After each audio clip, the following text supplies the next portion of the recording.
I think we can start, no? Hello.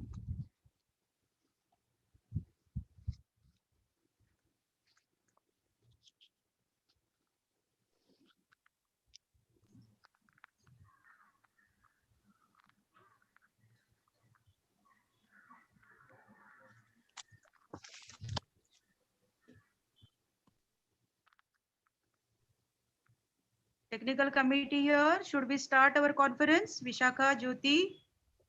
Yes, ma'am. We Yes, can ma'am. start like we are done from our side. Jyoti, you've started the stream, no? Yes, ma'am. Yes, ma'am. Yes, ma'am. We Yeah, are. the compact Purnima is there, no? Yes, ma'am. Yes, madam, I'm Please there. start, please start, please start. Should we start, madam? Yeah, already 77 participants are there. It's okay, we can start. Okay.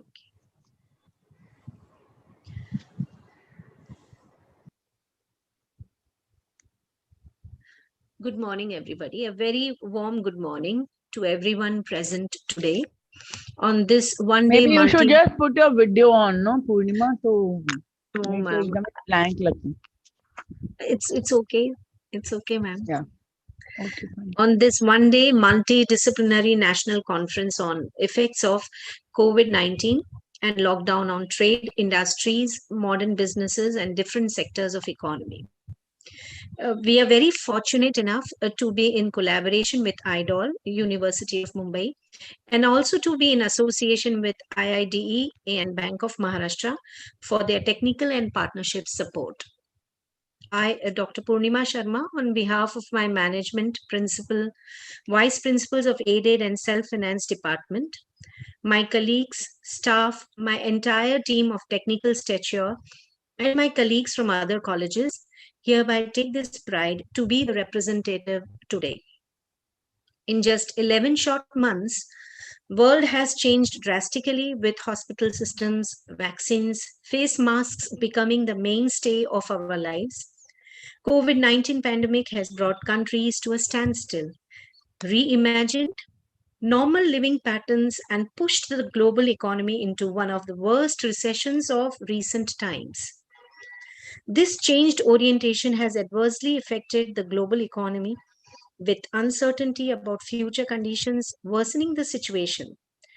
Indian businesses have also suffered the consequences of poor consumer demand, supply fluctuations, and lockdown restrictions, with them having to further walk on a tight rope of restoring their production systems as well as keeping their employees safe. COVID-19 pandemic has disrupted business operations and also what they expect the government to do in response to it.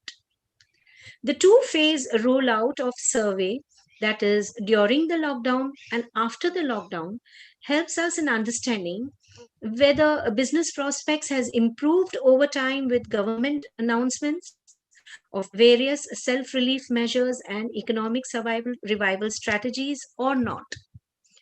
Today at Lala Lajpatrai College, on this day of conference, our paper presenters' findings of the survey reflect that the pandemic created various operational and financial challenges for Indian businesses. These challenges have taught businesses to adapt, causing them to tweak their long term plans going in from lockdown to post lockdown period. With regained trust in the market and targeted government actions, businesses have now shifted away from short term cost cutting strategies to long term strategies by cutting down on operational costs such as marketing expenses and switching to low cost raw material sources in post lockdown period. Nonetheless, dependence on virtual meeting has remained constant throughout the two time periods, implying that remote work might be the new normal. Today, our paper presenters will be reflecting both positive and negative impact of COVID-19 and lockdown throughout their presentations. But before we move ahead with our program schedule, I would like to request to all the members and dignitaries, please, to rise up for the national anthem.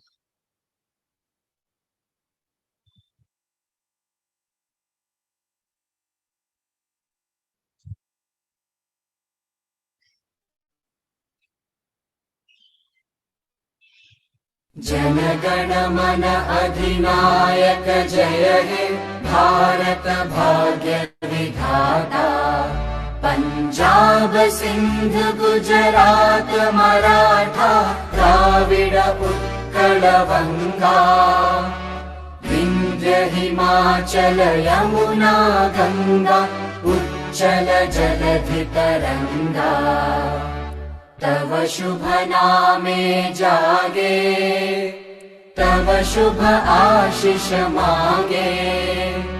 गाहे तव जय गाथा जन गण मंगलदायक जय हे भारत भाग्य विधाता।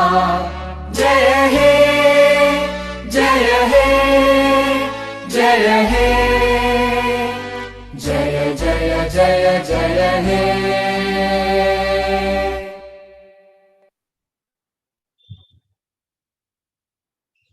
Thank you. I now request our principal, Dr. Neelam Arora, to kindly proceed with her welcome address. Madam, over to you.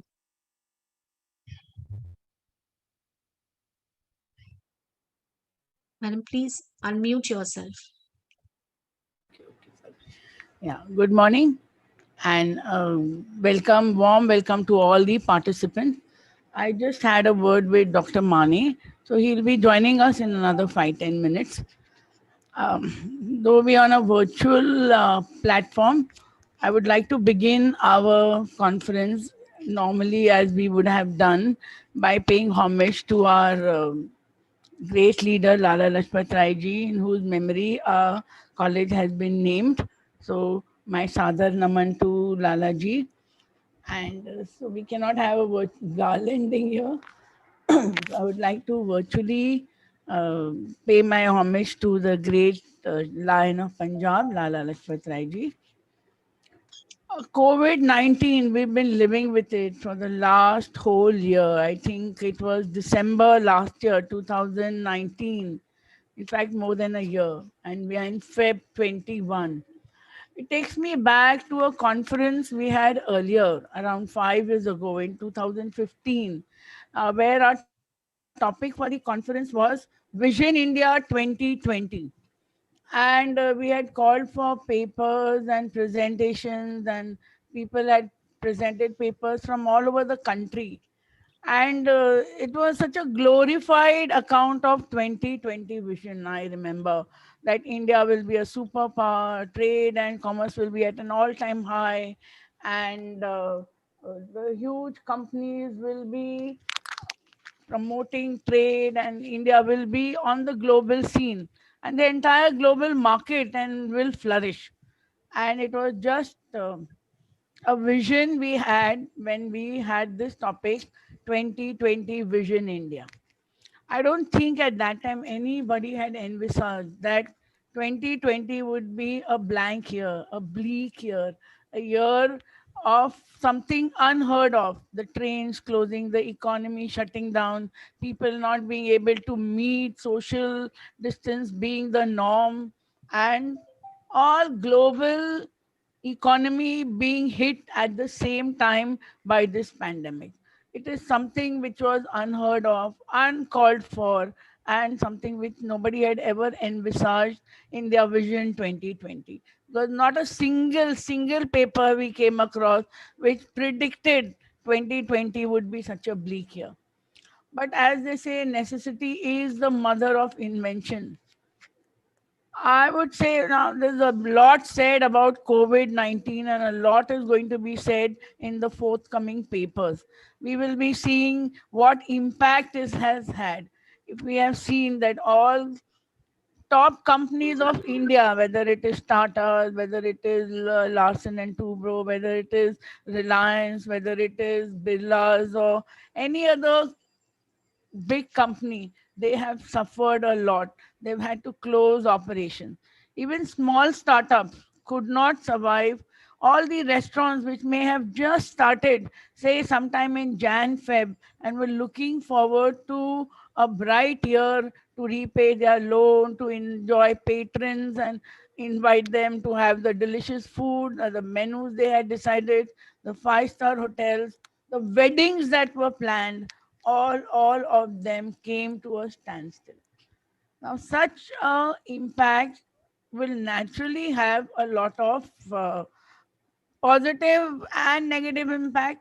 So every pandemic brings a lot of negative impact, yes, and a lot is going to be said. Businesses are disrupted, life is disrupted, but there comes also some opportunities in adversities. I feel in this pandemic, there were some masihas who came to help. If we look at the example of so many people, the social person in us did come out. Every one of us, in some way or the other, tried to do our bit to help the poor or the stranded or the ones who were less fortunate. Whether it is you or me or any big person. Few names like Sonu Sood helping the migrant workers did come about. But those are big names, but even I feel all of us must have done. I have seen people who have helped the society watchmen, sent food for them. There are people who have paid the maids the salary without calling them for work. There have been people who have donated blood, have donated plasma, which normally they would not have done. I feel what has happened is in this pandemic, the economy has suffered. Yes, it has suffered greatly, and all those papers are going to be there. But if we look at the humanitarian side, a lot of goodness it brought out in human beings. It made us finally realize that we cannot play with nature. One thing, health is the most important wealth mankind has. Thirdly, to survive, we have to coexist and we have to help each other. Only then we will be able to help ourselves. So, help lies not only at the end of our own hands, but in mutual cooperation and in mutual support. Only then we will be able to overcome any difficulty. This pandemic led the government to rethink, and they have opened their treasury to help all those affected people. I've seen hospitals giving free treatment, absolutely free treatment, including expensive injections like the Remdesivir injection, which costs more than 5,000 rupees. I've known people who have been admitted to BMC hospitals, getting wonderful treatment, becoming all right with corona, and returning home without spending a penny. So I think government has done their bit to tackle this problem and are quite equipped. Maybe nobody must have thought of a disaster like this, but the world economy has suffered. Fiscal year 2020 has gone down negatively in economies, but on one side, I think it has brought the human out, the mankind instinct of survival out. So I think that's what the pandemic has done to us. On the one side, there is a push and pull effect. On one side, it has pushed us down, and the other side, it is pulling us up, gearing us up, and making us realize the importance of nature, the importance of being kind to nature, the importance of being aware of our health and taking absolutely good care of the health. I wish all the participants best of luck. Looking forward to hearing so many thoughts, so many ideas on this paper presentation, which I hear. So I didn't want to keep my address very technical. I just spoke from whatever is my experience. I've seen in I've seen small common men come on the road and help every person they could. I remember people sending food to people who could not afford to buy food, who lost their jobs. All of us did it. I'm sure all of you have also done it. So these are small human touches which were there. The technical with statistics, I'm sure a lot of people have their presentations and well researched papers. If we see our education sector, what did we teachers do? We always felt that we are behind students. Students are so much more tech savvy. Students are so much more computer savvy. But I tell you, teachers are not far behind. All of us who were struggling with technology, today we have become expert on Zoom, a word we had never heard before. We know how to use WebEx. We know how to take online lectures. We know how to make presentations. We know how to deal and be on par with our students. Yes, Divya Charan, I can see you have written very true, ma'am. You remember last year at this time we were in Bangkok for our conference, international conference there. And that's the first time we came face to face with the word Corona. And before going, we were told there is something like Corona, please don't go. And we used to think, "Kya hai, Corona, what? It's okay, we have come across so many diseases, came chikungunya and bird flu and all such words we had already heard. But and we had such a good time in Bangkok, and that time we had just heard and seen people wearing masks and not realizing that very soon it will be caught up in India. So I think education sector, on the one hand, if we have closed the physical classes, students have not suffered. We have made sure that online lectures keep the students engaged. So many activities every college has been doing. Every college, whether it is Lala Lajpatrai or any other college, whether it is seminar or competition or even Sea Town Fest. Yes, we have also become tech savvy. Yes, Vijaya Lakshmi Rai, I can hear. So it made us explore ourselves. Something must be there within us. A pandemic always brings out, it is rightly said that necessity is the mother of invention. We had never heard of the word Edmodo. I joined some classes. I remember some 5 days course, and they said we are going to teach Edmodo. Edmodo? What is Edmodo? We never heard of it.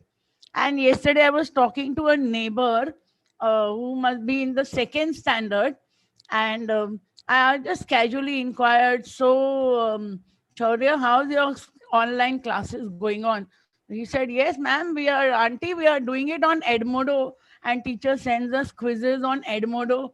So the word from the child's mouth, it thrilled me so much that a kid who is 7 years old so text these things. She sends us questions on Google form, and we write the Google form, and on Edmodo she puts us the assignments, and we are able to do. So a 7-year-old child's answer yesterday made me realize that how necessity makes us learn things and gives, and I think that is the time people spent with their families. We got time to spend with our families. I think maximum time झगड़ा भी हुआ होगा शायद family में, but it was an opportunity to be with your family, be at home, do those things we had never done before, learn some new skills we had never learned before. So I think, yes, it's a mixed feeling. It is really very, very bad. The positive side cannot take away the negative side. But if we look at something positive, I'm sure we will learn how to survive. Mankind's instinct of survival, I think, is the best.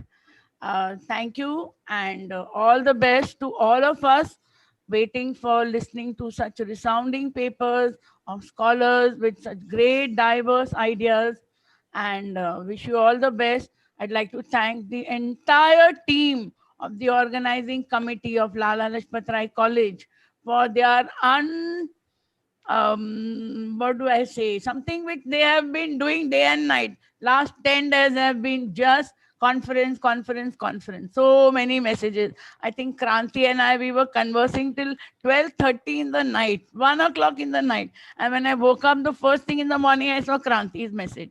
So Kranti has really been doing so well and so positively working towards the conference. I'd like to appreciate the efforts of all the organizing committee members, Dr. Mona, Darshan, Kranti, Ashok, the technical team. I can see Jyoti, I can see Vishaka, I can see Purnima, I can see Divya, I can see Nimesh, and all the others who are day and night. The certificate committee, the silent committee, Professor Mahalakshmi, Professor Munmi, Professor Vidya Bhide, all the professors who are working behind and doing so many paperwork, Chetan Maru, and of course our Arun Pujari and his entire team, whom I just have to say, Arun, ye hona chahiye, and Arun says, yes, ma'am, ho jayega. So I'm so lucky to have such a cohesive group who will just bond with each other and think a college ka program hai. I can see Asha ji, thank you for coming, and the management support, and such a wonderful team to work with. All the self-financing course people, Rajesh there to advise us. Vinay Pandit, no ma'am, don't worry, publication, I'll take care. And all our self-finance, Rajesh, Sangeeta, Vedahi, Meenam, Miloni, all of them have been all supportive, and I thank all of you for putting this conference together and appreciate your hard work, and I'm sure it is going to be a resounding success.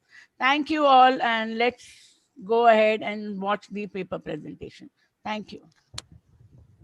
Thank you, madam. Thank you so much. Very truly said.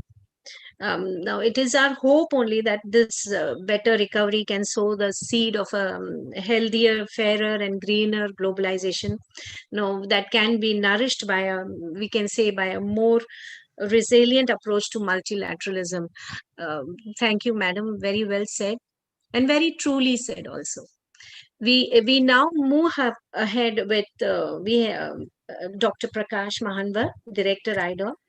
Hello, We have amongst us, yes, sir. Aurora madam. 1 second. Sorry. 1 second. Give me 1 second more. I would also like to thank IDOL, the University of Mumbai Distance Yes, ma'am. Education Cell, and Professor Prakash and Professor Madhura Kulkarni for their and Dr. Lasune for having got Madam, us just this. listen me. Yes, sir. Myself, Dr. Mane, Director Higher Education. I am with Oh, yes, along sir. with Yes, sir. Minister. Mane, sir. Yeah, Sir, yeah, yeah. please. Good morning, sir. Mane, Good sir, you morning, I will sir. please just keep Mane sir's speech first, and then yeah, we yeah, yeah, go ahead. Yeah, because he yeah, has to leave. Mane yeah, yeah, sir, yeah. most welcome, sir. Can I Please. start, Yeah, madam? good Yes, sir. morning, Yeah, sir. start. Good morning, Can I sir. start? Yeah, One you second, start, sir. sir. So I we'll think he is in just, a hurry to leave. Are you Okay, okay. introduce? He's the Hello, Honorable director of Minister is higher coming with education. me. Yes, sir. I am so busy. Yes, So yes, sir. sorry Please, for you go ahead with your speech. We'll introduce you afterwards. no, no. okay, Yeah, yeah, yeah. okay, So good okay, sir. morning, all. Chairman Dr. Kamal Gupta ji, Trustee Dr. Sunil Gupta ji, Principal Dr. Neelam Arora madam, staff and all participants, I welcome first of all on behalf of Director of Higher Education.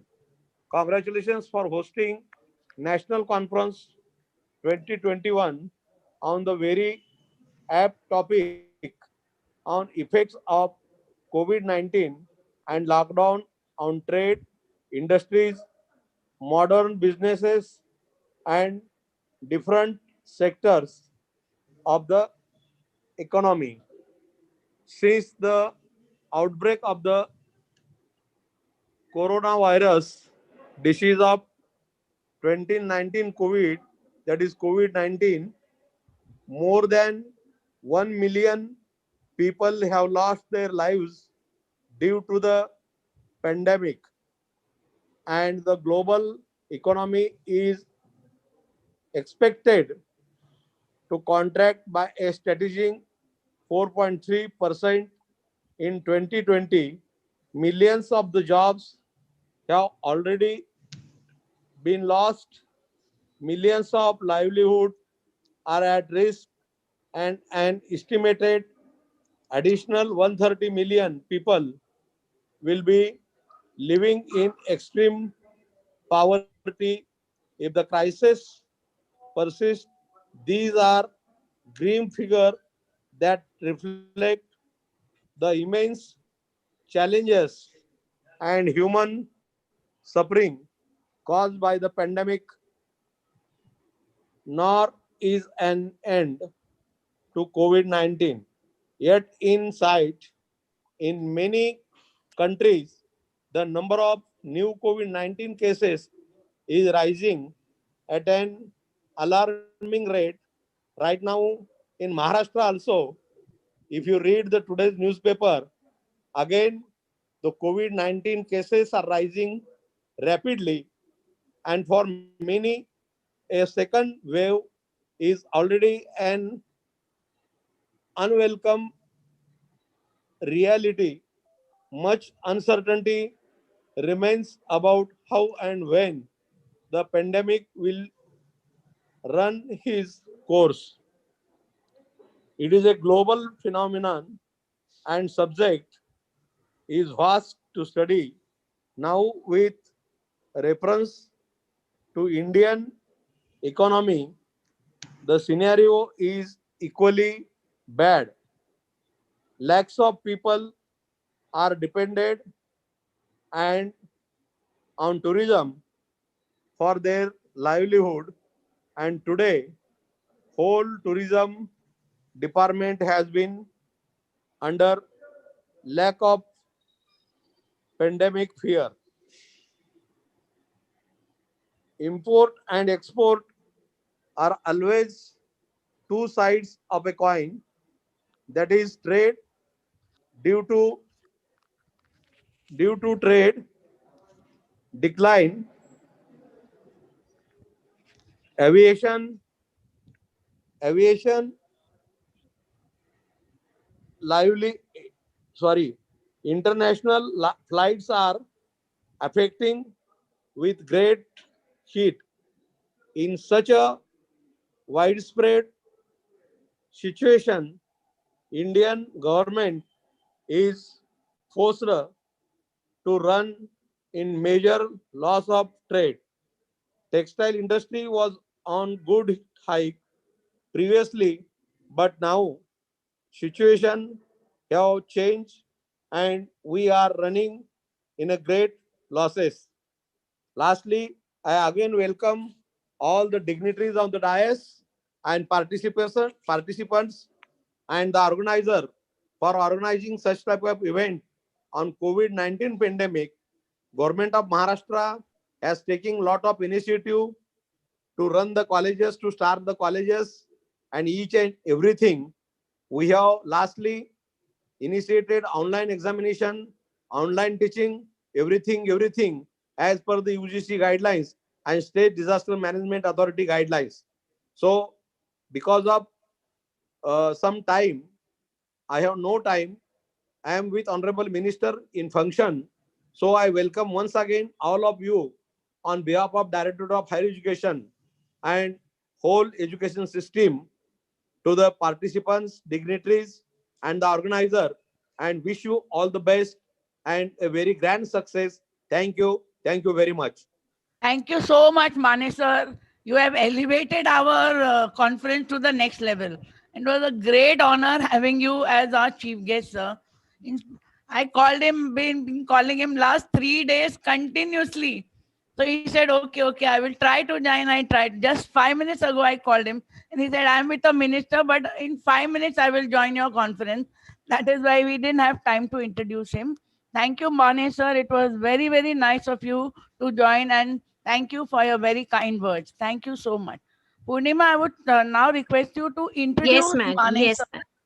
so that he can, people can know his biodata is so very effective. We Yes. will know that how many, what Yeah. achievements he Yes, has ma'am. done. Yeah, please, Purnima. Yeah. Yes. I would now. Yes, thank you, sir. Mani, sir. Thank you for your So, expertise, yeah, statistics, Purnima, reality. Yes, ma'am. hello, yeah, Purnima, before you Yeah, introduce, madam. one thing I would just, in my inauguration, I forgot, is I would like to thank IDOL, University of Mumbai Distance Education wing, and Dr. Prakash and Madhura Kulkarni and her entire team, and with the kind conference, I mean, because of Dr. Lasune and his contact, and we were able to collaborate with University of Mumbai. That's again a great thing. Thank you, Dr. Prakash and Madhura Kulkarni, for joining hands with Lala Lajpatrai College for our seminar, and I hope you're there. I welcome you both for our seminar. Thank you and I think we should look forward to having more such conferences in collaboration with University of Mumbai IIDE department. Thank you. Yes, madam. Yes, madam. So I would now request Dr. Vinay Pandit to introduce Dr. Dhanraj Mane, today's chief guest. So Vinay Pandit, over to you. Please do the honors of uh, saying the biodata about Dr. Manes. Thank you, ma'am. A very good morning to one and all.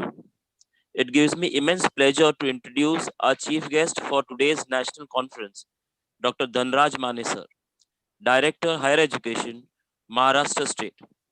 Dr. Dhanraj Mane is a science graduate with Masters in Physics as Electronics as a specialization, which he did from Marathwada University, Aurangabad, and secured first division at both levels.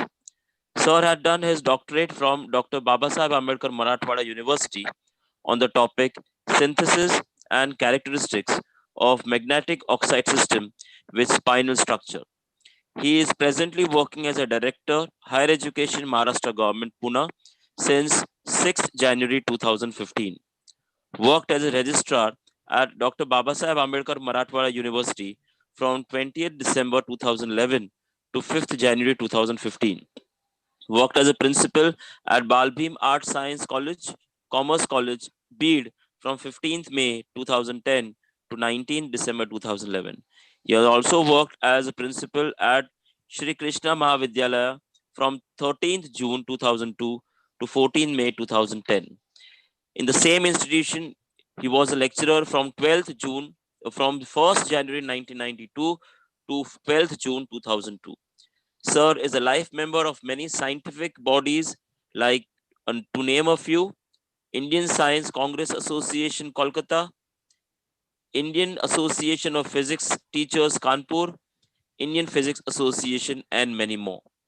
Sir has membership of many government bodies like State Higher Education Council Maharashtra, Draft Committee of Maharashtra University Act 2015, Fee Regulation Committee, and so on. Sir is a member of many professional and academic bodies, to name a few, member of Management Council of all non-agricultural university of Maharashtra from 6th January 2015 till date. He is a member of Executive Council of YCMOU University Nashik. He is a member, trustee on Administrative Board, Deccan College Postgraduate and Research Institute, Pune, and the list continues. Sir has been nominated as a member, chairperson for many statutory committees at university level, state level, and at national level. Dr. Mane sir has not only organized but attended many national, international conferences, seminars, workshops, and symposia. Sir has presented many papers at national and international conferences and published the research papers in national and international journals, books, conference proceedings with very, very high impact factors. Sir has completed one major and two minor research projects sponsored by UGC. Sir has guided 9 PhD students, out of which 8 has already been awarded. He has visited USA, South Asia, India Initiative Workshop in Harvard University, Boston. Sir has contributed towards the society by extensively doing extension work at different levels. So, we at the Lala Lajpatrai College of Commerce and Economics are privileged to have you as a chief guest. I welcome you, sir, on behalf of the entire college. Thank you. Over to you, Purnima ma'am. Thank you, Vinay. So, in fact, we are so privileged and so honored to have our chief guest, and he has really elevated our conference. Thanks once again from our side and from Lala Lajpatrai College. I now request Dr. Prakash Mahanwar, Director IDOL. I would now like to request him to do the honors of his welcome address. Over to you, sir. Thank you, Purnima ma'am. Good morning, everyone. Am I audible? Yes, sir, you're audible. Good morning, everyone. I think just I missed initial few minutes because I was not getting connected. But it was my privilege to listen to Dr. Dhanraj Mane, the Director Higher Education, and his address. I welcome Dr. Dhanraj Mane also, and I think he is busy with the minister for meeting. Today's keynote speaker, Dr. Prabhat Chobe, chairperson of technical sessions, Dr. Sneha Deshpande, and today's valedictory function chairman, Dr. Mr. Atul Joshi, as well as I welcome today's speakers for various sessions. I know there are, I think, 6 sessions or 7 sessions which are on wide subject areas on trade and businesses in the country post-COVID. I think it was great privilege to be here along with such a great personalities who are attending the conference, as well as the experts in the field. I thank the dignitaries and the specifically organizing committee of Lala Lajpatrai College of Commerce Economics, as well as IIDE for involving us and giving us opportunity to participate in this such a great conference. And I hope, as Madam mentioned, that we will have this collaboration for a long time in years to come. Since we are now celebrating 50 years of IIDE, that has been Golden Jubilee year. So definitely we will have few more conferences and we can have collaborative activities. Madam, thank you for giving us opportunity. And I thank, really I thank Dr. Kamal Gupta, Chairman of Lala Lajpatrai College, Dr. Sunil Gupta, Trustee, Dr. Mohana Bankar, who is a convener who's completely taking over the charge of this conference. Thank you, ma'am. Thank you very much. Thank you, Dr. Prakash, for joining and Thank you, sir. collaborating Thank with you. us. It was a great privilege. And IIDE and University of Mumbai are very prestigious, and it was our great pleasure to join. And thank you, IIDE and Bank of Maharashtra Career Launcher for supporting us. Thank you very much. Thank you. Thank you.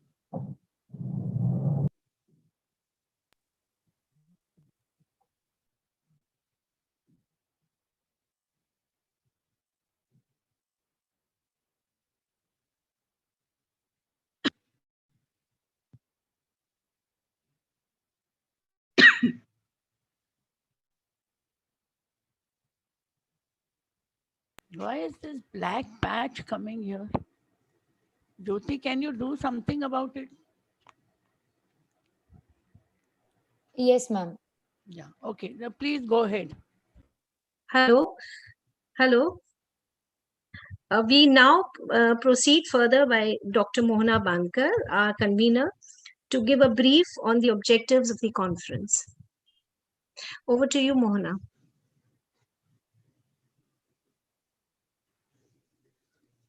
Thank you, Purnima Madam. Very good morning, everyone. I once again welcome all of you to this online national conference. The topic of effects of COVID-19 and lockdown of different sectors of the economy. When we discuss about the topic, there wouldn't be another topic, but think about COVID and COVID. So we elected this topic to our organizing committee. The consensus and objective behind conference we had in mind are to gather the inputs provided by speakers, scholars of relevant field to assess the effects of COVID-19. Also, objective is to understand strategies needed to face pandemics, which all of have faced. Also, the objective is to contemplate on the present and future government policies on business to pandemic. The objective also is to provide platform researchers and scholars to present their point of view. Mona, are you above on and two devices? Your voice but is my echoing. side, Are you we on really two let devices? to our guest, Are you on two devices? Your Maneb voice ji is and Chobe for being with us. I wish all participants all the best for their paper presentation. Also, I'm very much thankful to IIDE, IIDE, Bank of Maharashtra, and all my colleagues for putting up such a great conference, Lala Lajpatrai College. Thanks to all, and over to Rima. Thank you, everyone. Thank you. Thank you, Dr. Mohana. Thank you very much. We move on to an our next keynote speaker.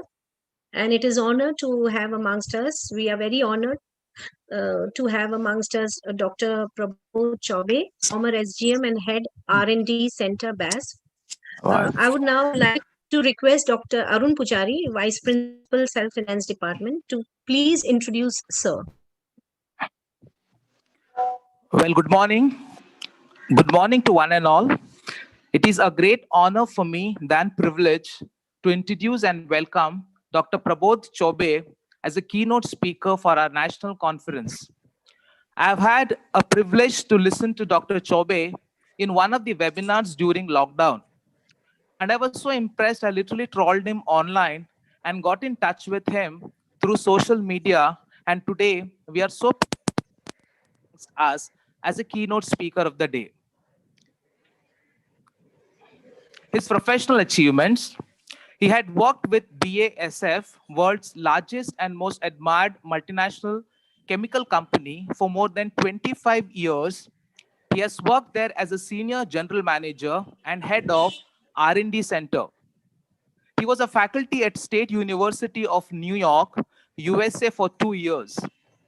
For a short time, he has worked with Nehru Science Center as a chief mentor in their innovation hub for spreading innovation culture. Out of love to improve quality of education, he has accepted an invitation and worked as a regional director of a large university for 39 months, tried to bring in the best qualities of world's top multinational corporations in this university. His academics: no wonder he has graduated from IIT Bombay in the year 1978. He has his doctoral degree in organometallic chemistry from State University of New York in the year 1985. He has undertaken lots of research in the area of organometallic chemistry, wherein he has developed several new products and processes in these fields, for which he has awarded too. So far, he has interacted with 373 colleges and schools across India to spread innovation culture and make their students employable. He was invited for workshops at Central Academy for Police Training, Bhopal, and he has so far trained 180 senior officers all over India in 5 workshops. He has played an important success of Science Express train, which attracted over on 52 stations across India in 1 year. During his tenure at BASF, initiated a very successful science education program, Kids Lab, in India. It attracted over 50,000 students across India. Under his guidance, BASF India and R&D Center is organized for PhD degree in chemistry. He is on editorial board of International Journal of Chemistry, Rasayan, and Journal of Chemical Education. He has traveled over 46 countries so far. His personal achievements: in February 2013, Government of Maharashtra felicitated him with Utkrashta Vangamay Nirmiti Puraskar, a state award of rupees 50,000 from Chief Minister of Maharashtra for excellent contribution to Marathi literature. In June 2019, Thane Marathi Granthas Sangrahalaya, a 127-year-old library, felicitated him with state-level Sri Stanak Puraskar for contribution to scientific literature. He has authored 6 books, 5 in Marathi and 1 in English, regularly writes scientific columns for Marathi periodicals, and so far he has written more than 6 on various scientific topics to pop, and his next 2 books are in pipeline. His book has been a bestseller and is being a Maharashtra. His book Campus was also a bestseller. In 1971, Mr. V.V. Giri, then the President of India, felicitated him with President's Scout Medal and certificate at Rashtrapati Bhavan, New Delhi. He takes keen interest in vocal music and has won 14 prestigious first prizes in vocal music competition at state level. Just to sum up, we have multifaceted personality today amongst us. He could have rested after his retirement, but there are few rare gems always work towards people to contribute towards society and towards country. Having traveled to 46 countries with rich corporate experience, he joins academics to set up university, and from there he tries to connect to lakhs of students across country, spreading the knowledge of science, and through his writing skills reaching to lakhs of people again indicates his love for science and contribution towards development of science in our country.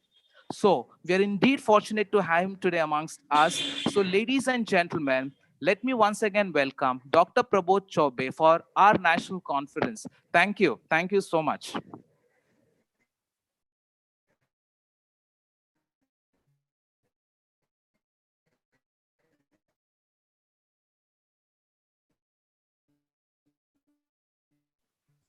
Hello. Okay. Dr. Pujari,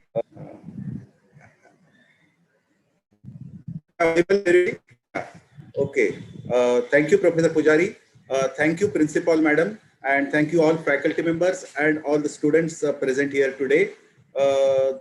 I'm going to discuss today. I'm not going to give you any presentation because the time is too short, about 20-25 minutes or so. So I'm going to talk to you mainly about what positive changes can we bring after Corona pandemic. We talked a lot of negative things about Corona, and yes, it was a lot of bad experience as far as Corona was concerned. And even today, the things are not over. I think as Dr. Mane said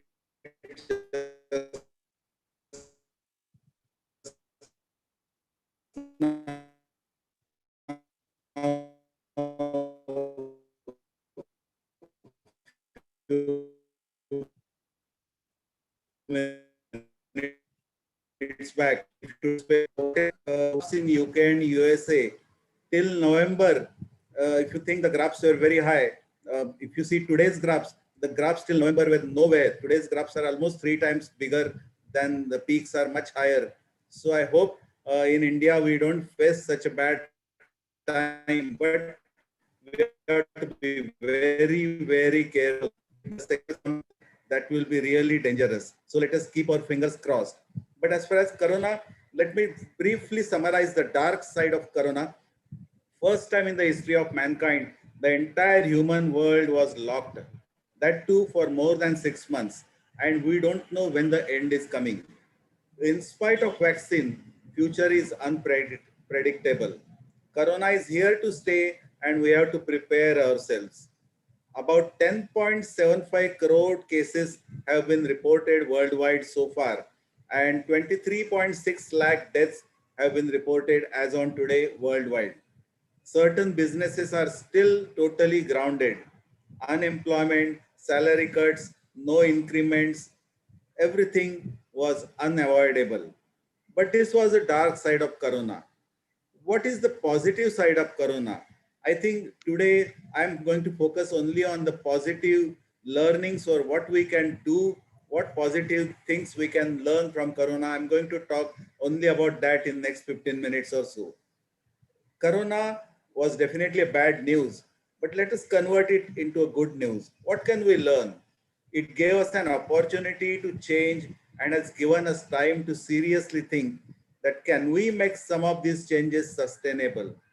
We were forced to make some changes in our lifestyle. Can we make these changes sustainable? In fact, half of the time that is given to me, I'm going to spend on industry, business, etc.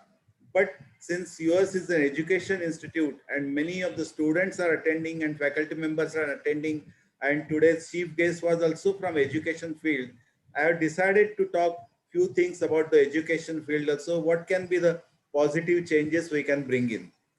First of all, what the world learned from Corona. What we learned is world is more interconnected than what we ever imagined. A tiny virus proved it. If Corona pandemic was triggered 20 years back, can you imagine? It would have been a major disaster, much more difficult to handle it because the technologies in all fields were not at all advanced 20 years back. Today, because of technology, Corona was much easier compared to if we were there in 2000. Traditional methods are not the only methods. New possibilities can be invented to do things differently. That's what we learned. Just look back for last 1 year. We invented so many new things, many new possibilities in our day-to-day life. I'm going to talk mainly about common man. I'm not going to talk about large multinationals or large companies because there are going to be many paper presentations which will cover some of these topics. So I'm going to talk only from the common man point of view, that there were so many technologies which helped to make our life easy during Corona. Corona underlined the importance of innovation and out of the box thinking in every field. You name any field, there was innovation.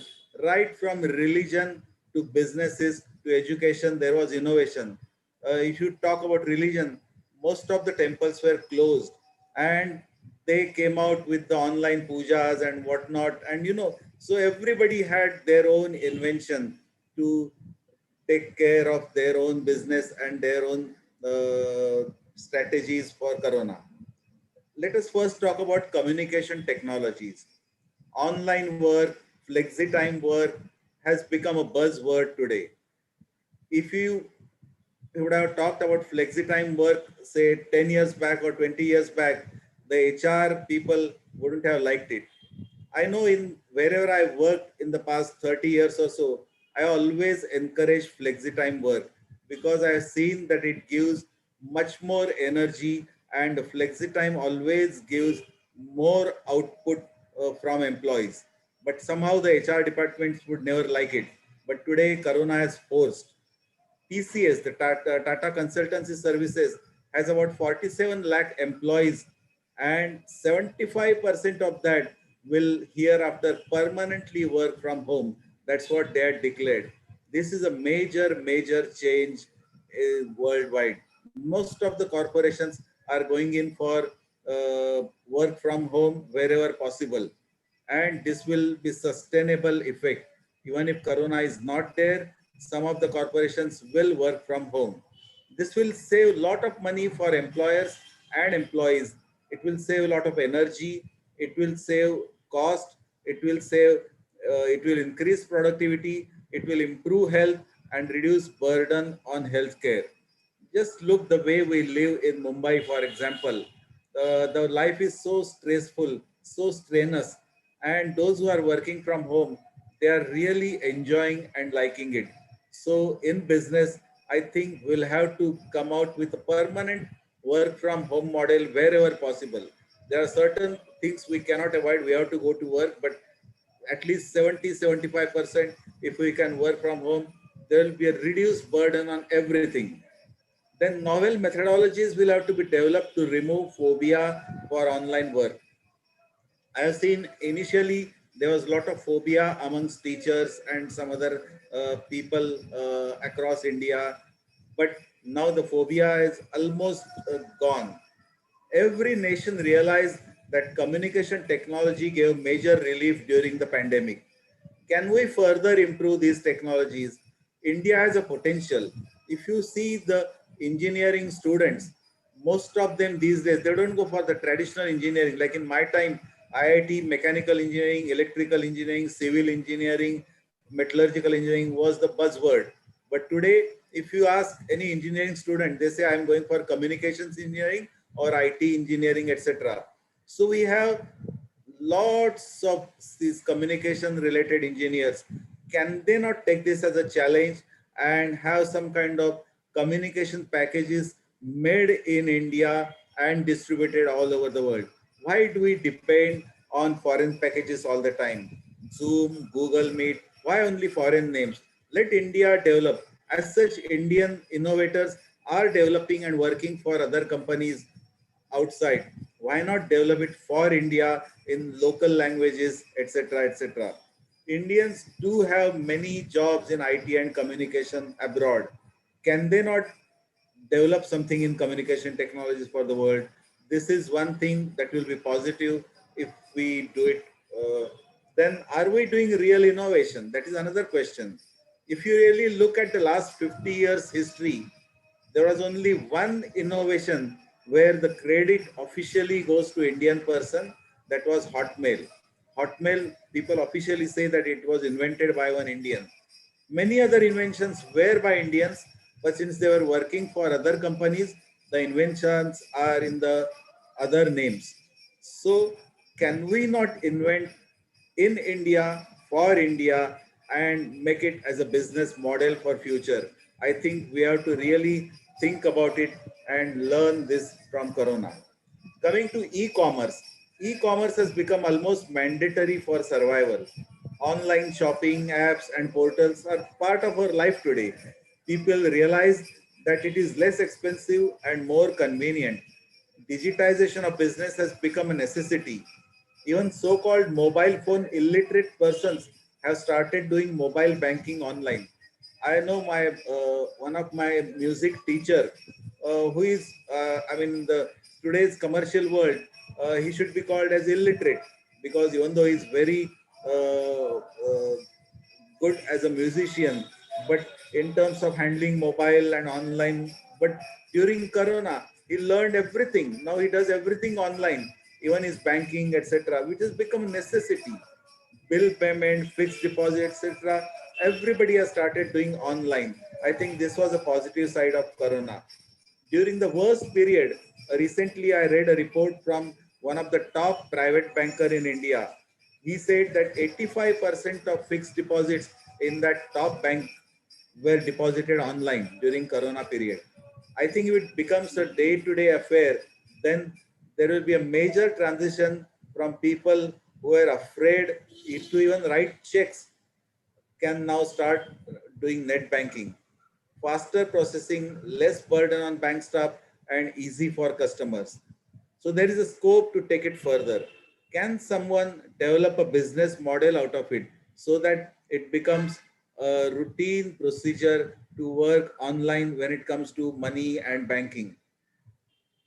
Coming to supply chain for businesses, I think this suffered very badly in the beginning of Corona period.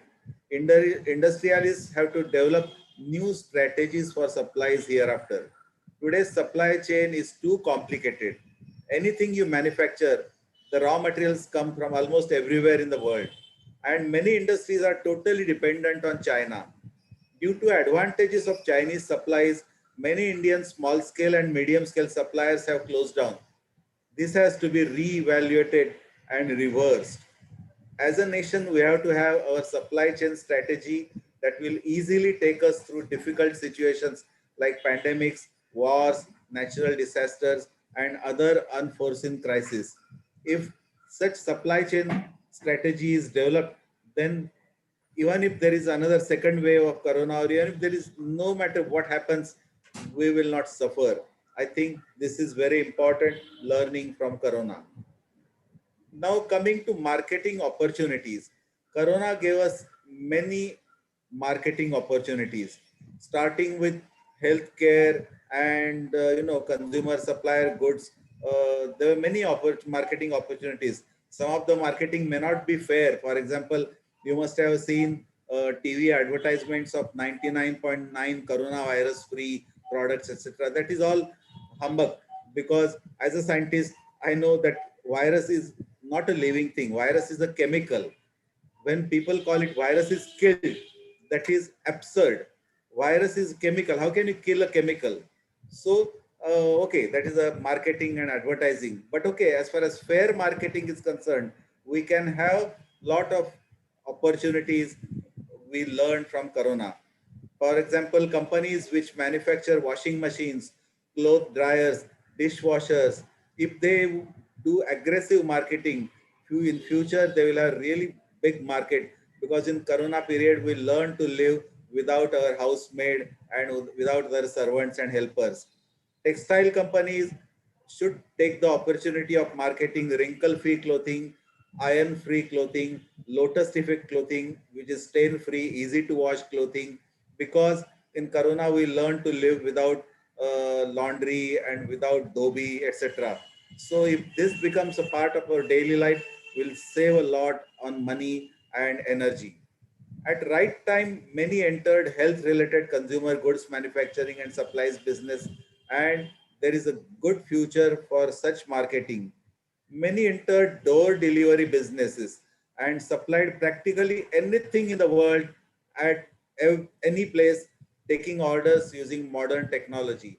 And this business model is very important. In future, this kind of business model of taking orders online, consolidating those and supplying at doorsteps will be a very, very important model, and that should continue even post-corona. In the education field, what education institute should we do? That is the last topic I'm going to cover. Actually, there are many things I could have covered, but in a very short while, I will like to cover only few topics. But since education is very close to my heart, I'm going to cover certain advantages which education field can have. There is more scope for net-based flexi learning. Technology is available for presentations, paper setting, and even assessment. Teachers' psychological and teaching technology training has become very important, because initially the teachers were not prepared in certain institutions and certain schools, certain colleges and universities. But today the teachers are prepared, and I think it gives a lot of advantage compared to the traditional role of teacher as education giving. Today, the teacher's role has to change. Because of Corona, it has changed, and it should be a permanent thing that teacher should not be a education giver. He should be a person, just a moderator, facilitator. The teacher should be one who sets up the syllabus, the best possible syllabus, so that the students get the best things in the world, and not day-to-day mundane teaching. Because today the information is available everywhere. Students can learn on their own. This tutor or facilitator or moderator job is very important. So today getting a permanent teacher's job is also not very easy, whether it's a college teacher or school teacher. But due to Corona, we realized that net-based teaching is also possible for face-to-face teaching. And this is more convenient form.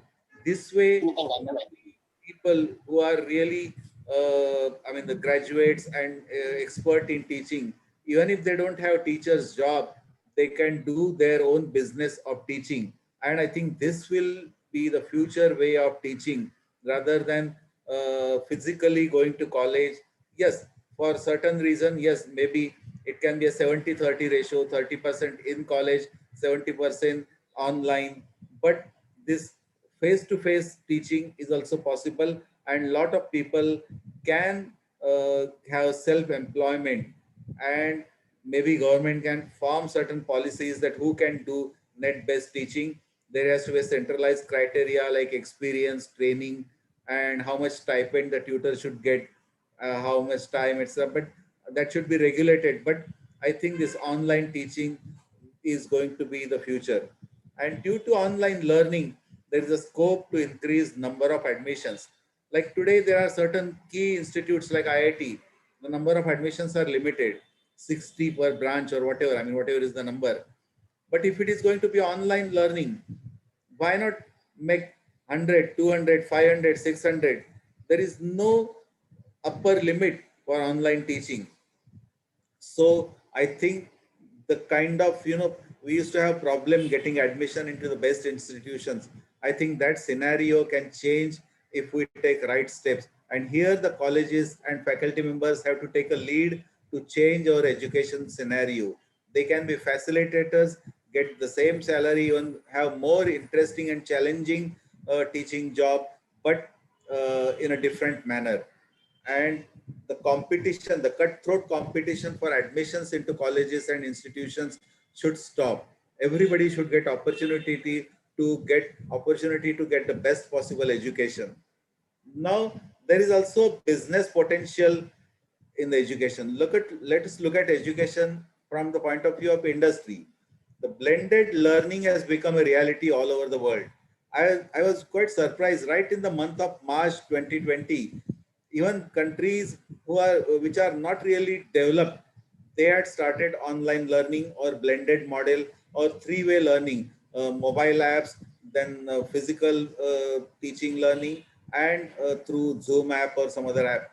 So this should be the future model of teaching and learning. Those who are determined to go online in education could do it immediately. I have been doing a lot of webinars for last 1 year, and I saw that right in the month of March, certain colleges all over India were already ready to take up the online teaching.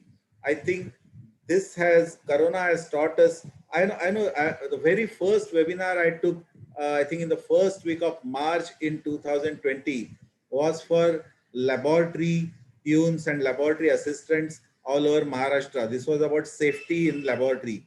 And I was quite surprised, 500 lab assistants who are not even graduates could hook up to internet and could listen, could have an interactive section with me, 500 people. Uh, and that was very surprising. So that means everybody is net savvy today. And we have realized this due to Corona.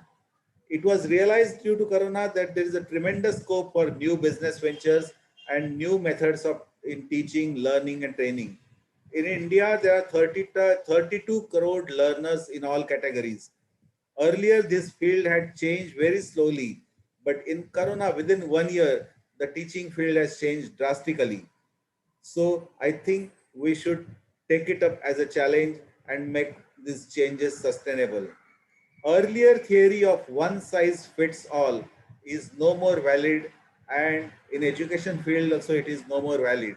In Corona, we have seen that we can give individual teaching, individual attention, and developing individual education solution will be a great potential for businessmen. Initial doubts about student engagements were removed with invent of innovative engagement tools. There is a need to develop more efficient interacting and engagement techniques for students. This has a new business potential. Many assessment tools are available. The traditional method should be questioned. Is it necessary to mug up for exams? Let us go for some very interesting assessment tools which are now available, and the business people should develop more and more assessment tools, and let us make education a very enjoyable experience. Cloud-based online learning and broadcasting should be focused by business people.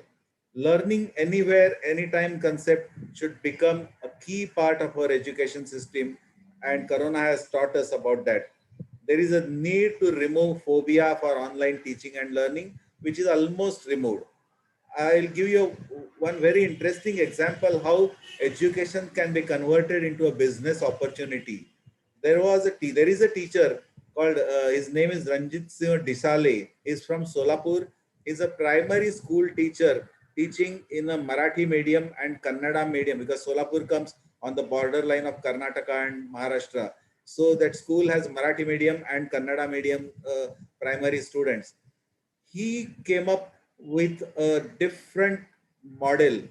What he did is, for every chapter he taught, he gave a barcode for that chapter or QR code for that chapter.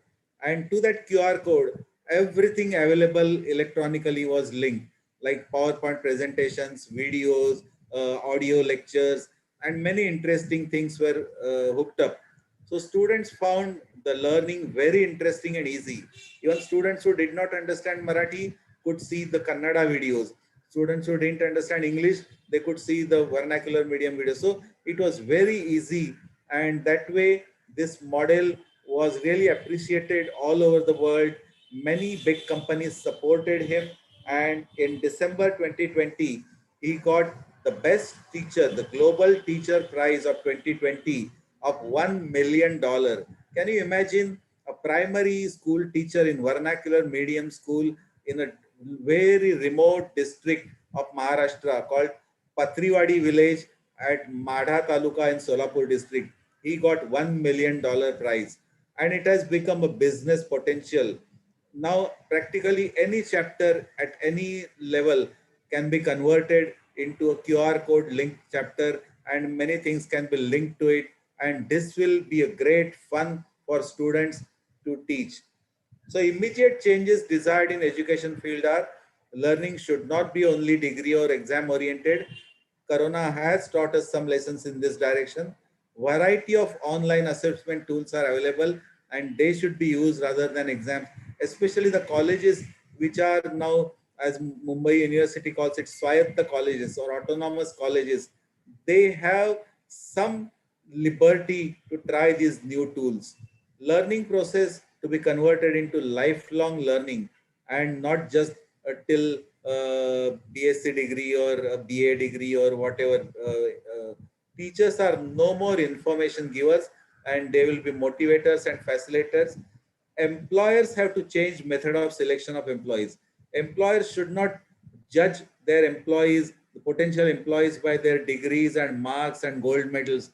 I never did that. When I was employer, throughout my career, I employed all my employees by actually giving them opportunity to work in our department as an apprentice, and I selected all my hundreds of employees through apprenticeship. It takes some pain because you have to take some pain to do this. You have to observe them, you have to watch them, but that gives the best employees. Whomsoever I employed is the best employee. I can guarantee that because we have observed him for 1 month, 2 months, 3 months. I think this method should be done for selection of employees rather than selecting on 1 hour interview and just marks and gold medal and degree. This will end mugging for exams. I think this we should learn from Corona. And if we learn these lessons from Corona, I think I think our world will really progress. And let us not worry about what will happen in future, but definitely let us not continue with the same practices. Let us change. Let us change. Let us focus with a speed. Then the world will be different. That's what Corona has taught us. Thank you very much for giving me this opportunity. Thank you, everybody. Thank you. Thank you, sir, so much. Sir, you very well said that our recovery from the pandemic can help reshape our global production networks and reset multilaterals for the better, accelerating achievements of our sustainable development goals. Thank you, sir, for such an insightful and thought provoking gestures from your side. Once again, I would like to thank our IID, IDOL University of Mumbai, and our co-founder, Bank of Maharashtra, to have associated with us and thus be a supporting partner for our conference. Thank you. I now request Dr. Rahul Shetty to propose a vote of thanks and thus conclude this inaugural session. Yeah, thank you. Thank you, Sharma Madam. Very good morning to a quorum of eminent stalwarts amidst this virtual gathering. Respected principals, vice principals, members of the teaching staff, faculty delegates across diverse colleges, and my dear students. It is indeed my honor and privilege to propose a formal vote of thanks for the inaugural session of our one-day national multidisciplinary conference in collaboration with Institute of Open and Distance Learning, IDOL University of Mumbai. As it is rightly stated by Mr. Posh, showing gratitude is one of the simplest yet most powerful things humans can do for each other. On this note, I would primarily like to thank both our resource person and extend my deepest sense of gratitude for sparing your valuable time for chairing the plenary session. First, Dr. Dhanraj Maneji, Director, Directorate of Higher Education, Government of Maharashtra, our chief guest for today's online national conference. Sir, your presence today has been of an invaluable support to us and benchmark the conference proceedings for the inaugural session. We were honored to have you amidst us, sir. Thank you so much. Second, Dr. Prabodh Chaubeji, our keynote speaker, former SGM and head of R&D Center, BASF. Sir, your constructive evaluation in examining and roping in the positive side of this global pandemic COVID-19 was really mesmerizing. Innovation has been the force of growth, pulling in out-of-box methodologies and models for creative thinking and coming out with sustainable solution has been the hallmark of the pandemic times. May it be in the field of education, e-commerce, MSMEs, marketing, supply chain models, etc. Your definition of being a teacher was apt and justified, may it be as a facilitator or moderator, and shifting our mode of teaching with the much necessitated nest-based teaching, online teaching, or blended mode, which has been the need for an hour.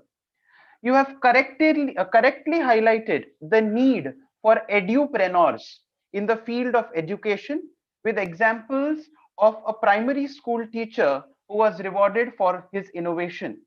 I can't thank you much, sir, for highlighting the positive side of this global pandemic in your keynote address, especially in the inaugural session and for we teachers under the higher education system. Thank you, sir. We are deeply grateful to our collaborators, namely IIDE, Indian Institute of Digital Education, our technical support partner, and our co-funder, Bank of Maharashtra. Thank you once again. I would now request Dr. Divya Nigam to kindly take over the conference proceedings. Over to you, Divya, madam. Yeah, thank you. Thank you, Dr. Rahul Shetty. Am I audible to everyone? Please Yes, ma'am. Yes, you are Oh, audible. Yes, ma'am. Hello, everyone. Hello. Welcome once again, all the guests, participants, and paper presenters taking forward the conference proceedings. After an enriching addresses of our chief guest, Dr. Dhanraj Maniji, and keynote speaker, Dr. Prabodh Chaubeji, now I take the pleasure of announcing that we have amongst us the ex-HOD, Department of Economics from Nagpur University, Dr. Sneha Deshpande, as a resource person and the speaker for the technical session. Ma'am, I extend a very, very warm welcome for giving us your precious time to be with us. And Madam will be delivering the speech on the topic effects of COVID-19 and lockdown on MSMEs. I extend a very warm welcome to you, ma'am, once again. Now, before I invite Dr. Deshpande to take over the platform, may I call upon Ms. Kranti UK to introduce our technical resource person to the audience. Kranti, madam, over to you. Yes, thank you. Thank you so much, Divya. I hope I am audible to everyone. Yes, you are audible. Yeah, thank you. So good morning, everyone. It's my privilege and honor to introduce the resource person of the technical session of today's national conference, Dr. Sneha Deshpande.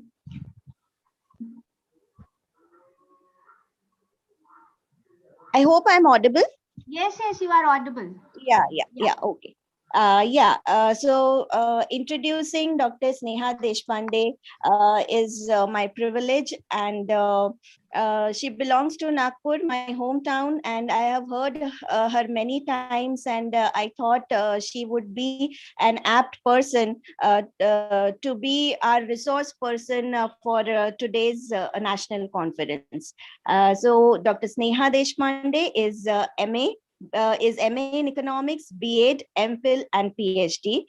She is the professor and ex-head of the department, postgraduate department of economics, Rashtra Sant Tukadoji Maharaj, Nagpur University, Nagpur. She has 35 years of teaching experience. She has also worked as the ex-NAC coordinator and IQAC director, RTM Nagpur University, Nagpur. She is also holding the position of Director, Center for Regional Development since the year 2015. Also, she is working as the Director, Center for Women's Studies, RTM Nagpur University, Nagpur since the year 2007. She has undergone various faculty upgradation programs as well. Besides academics, she has a vast research experience, which includes the following. She is the recognized supervisor for PhD, Faculty of Social Sciences and Faculty of Commerce. About 10 students have been awarded PhD under her guidance. 3 students have submitted their thesis, and presently 5 candidates have been registered for PhD degrees in Faculty of Commerce and Economics. She is also the recognized supervisor for MPhil in RTM Nagpur University, Nagpur. 17 candidates have been awarded their MPhil under her guidance. She is the recognized supervisor for MPhil in Sant Gadge Baba, Amravati University, Amravati as well. And 1 candidate is working under her supervision. She is the examiner for MPhil dissertation for Dr. Baba Saheb Ambedkar Marathwada Vidyapeeth, Aurangabad. She has undertaken about 6 major and minor, she has undertaken and completed 6 major and minor projects. Also, to mention about her contributions in the workshops, so she has attended about 10 workshops, which includes one international workshop, which was sponsored by World Bank and UGC in Kurukshetra, Chennai and Mumbai. She has also organized about 8 conferences and seminars, which were sponsored by ICSSR. She has attended various conferences, national, international, and state level conferences, and also presented papers. So she presented about 10 international papers, 28 papers at the national level conferences, and 10 research papers at the state level conferences. She is being called as a resource person for various orientation and refresher courses in Nagpur and Amravati. She has also delivered several keynote addresses and has graced the occasion, various occasions as the chief guest and chairman.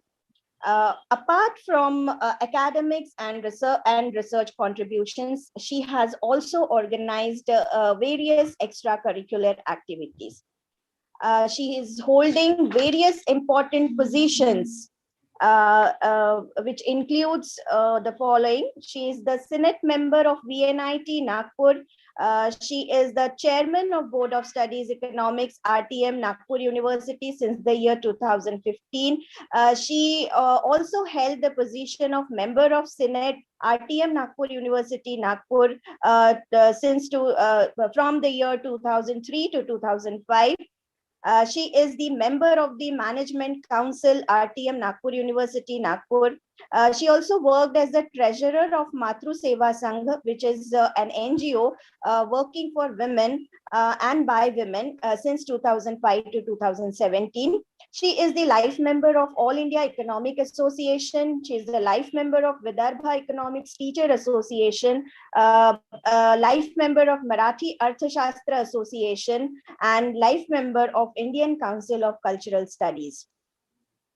She has also worked as an ex-member of Local Management Council of Hislop College, Nagpur, and also worked as the member of Local Management Council of MSS Institute of Social Work, Bajaj Nagar, Nagpur. Actually, the list is endless, and I have spoken about only a few things from her biodata. But we are very fortunate to have such an eminent personality as a resource person for this technical session.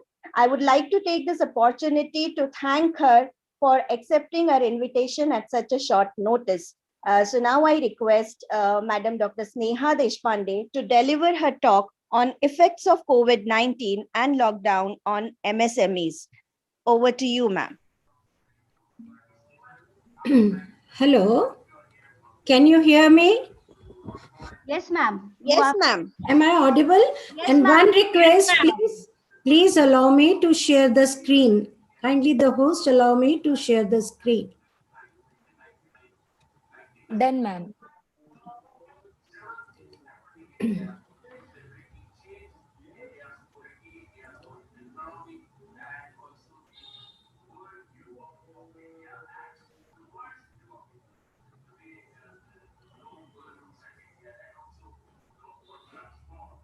One minute, huh? I'll just.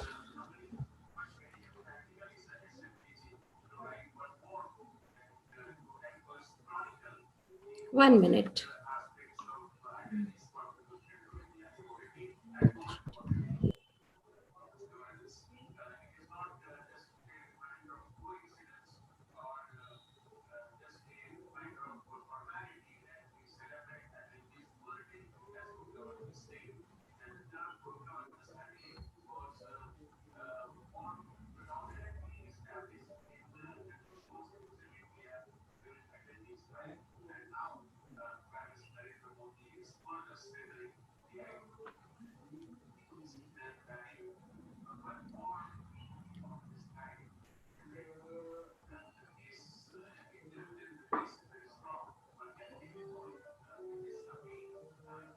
Not allowing me. Zoom meeting. Wait 1 minute, ma'am. I will do it again.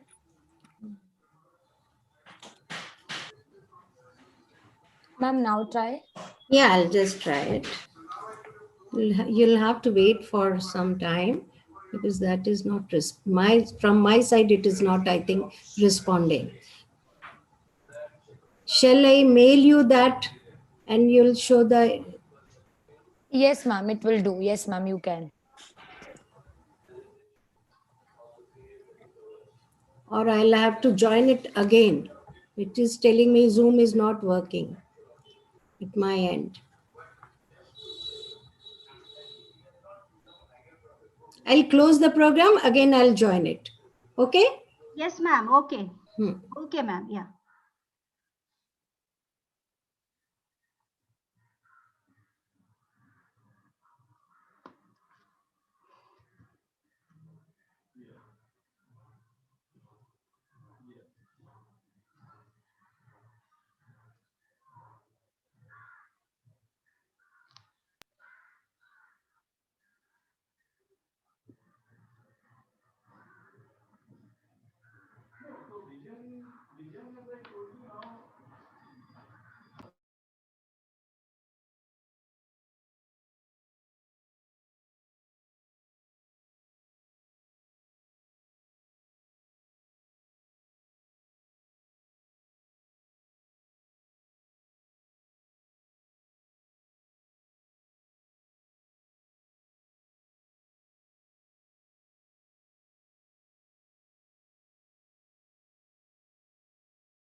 Can you see now?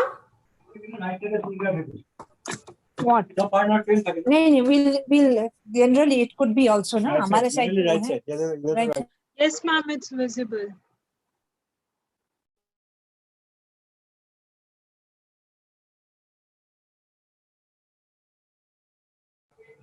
Can you hear me? Yes, ma'am. Is it? Ma'am. Yes, ma'am. Yes, ma'am. Okay.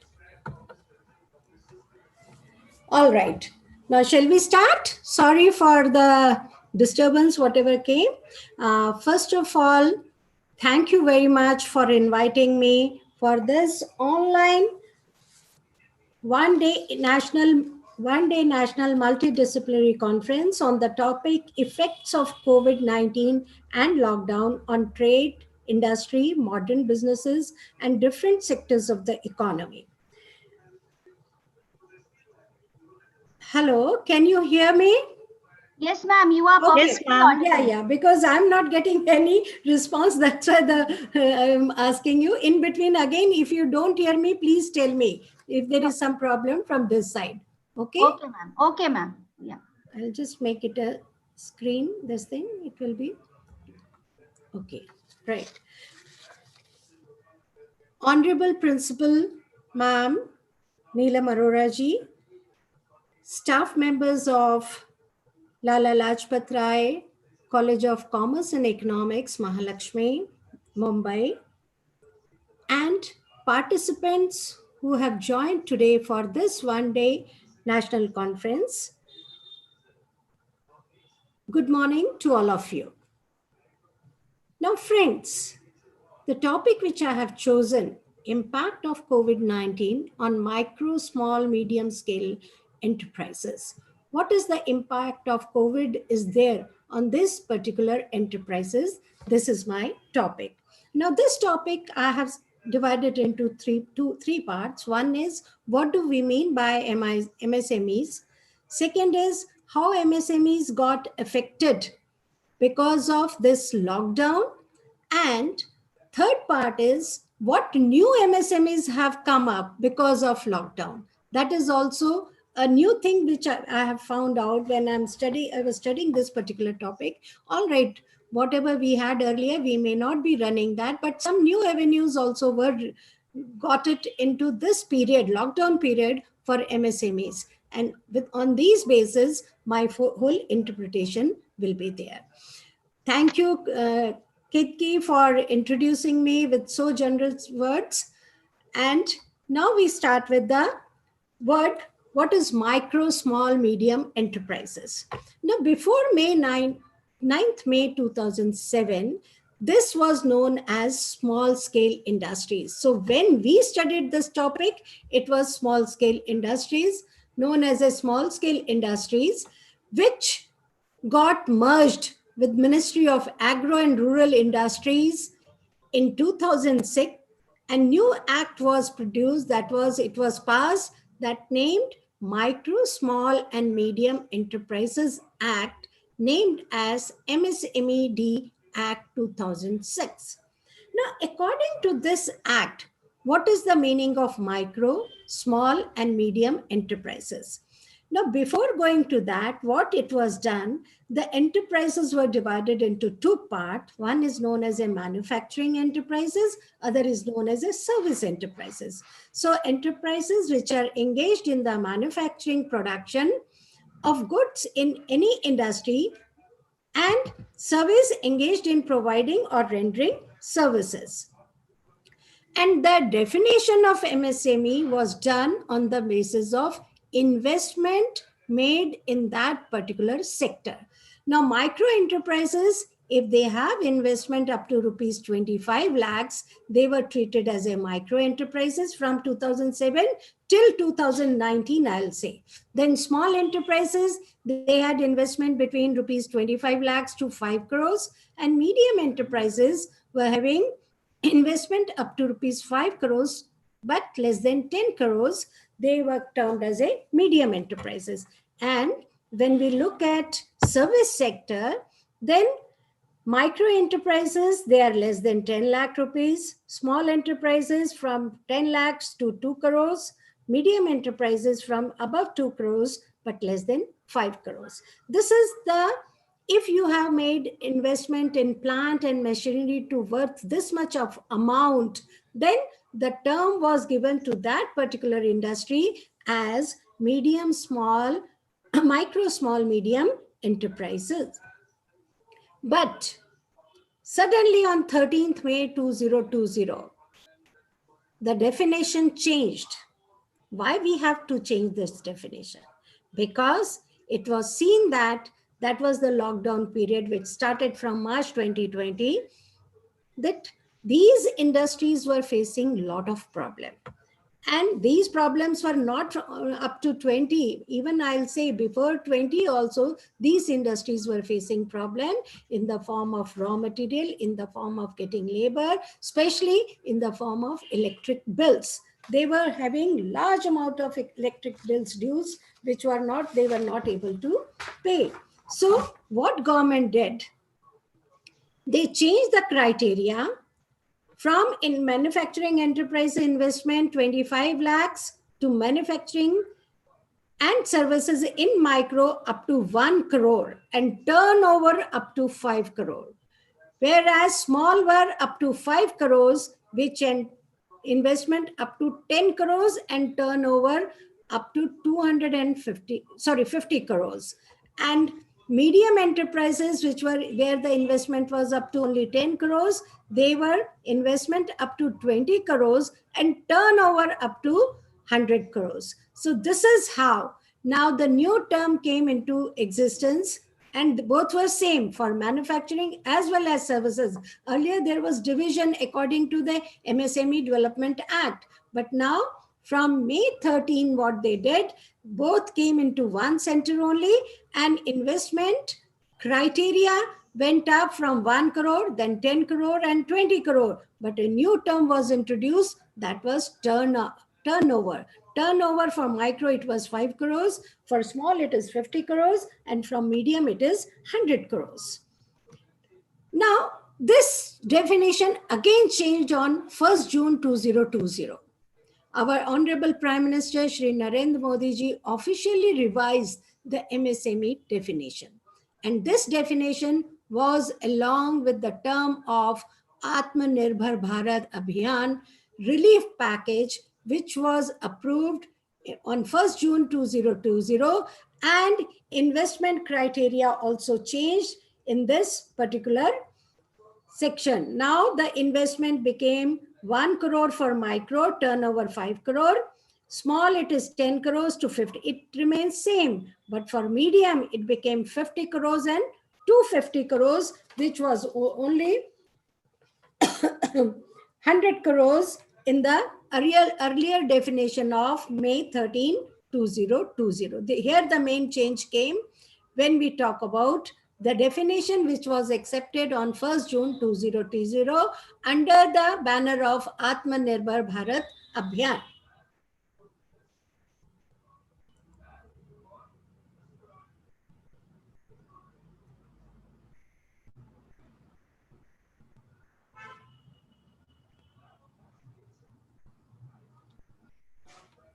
Now, why we wanted to have such change?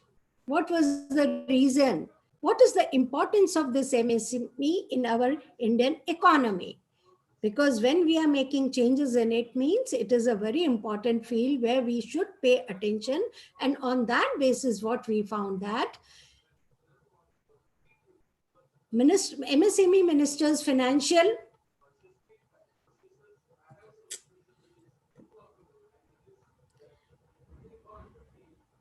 report of financial year 19 annual report, India has 6.33 crore MSMEs, out of which 99% are in micro enterprises, 0.52% are small, and 0.007% are medium enterprises. Now this data is of March 23rd, 2020.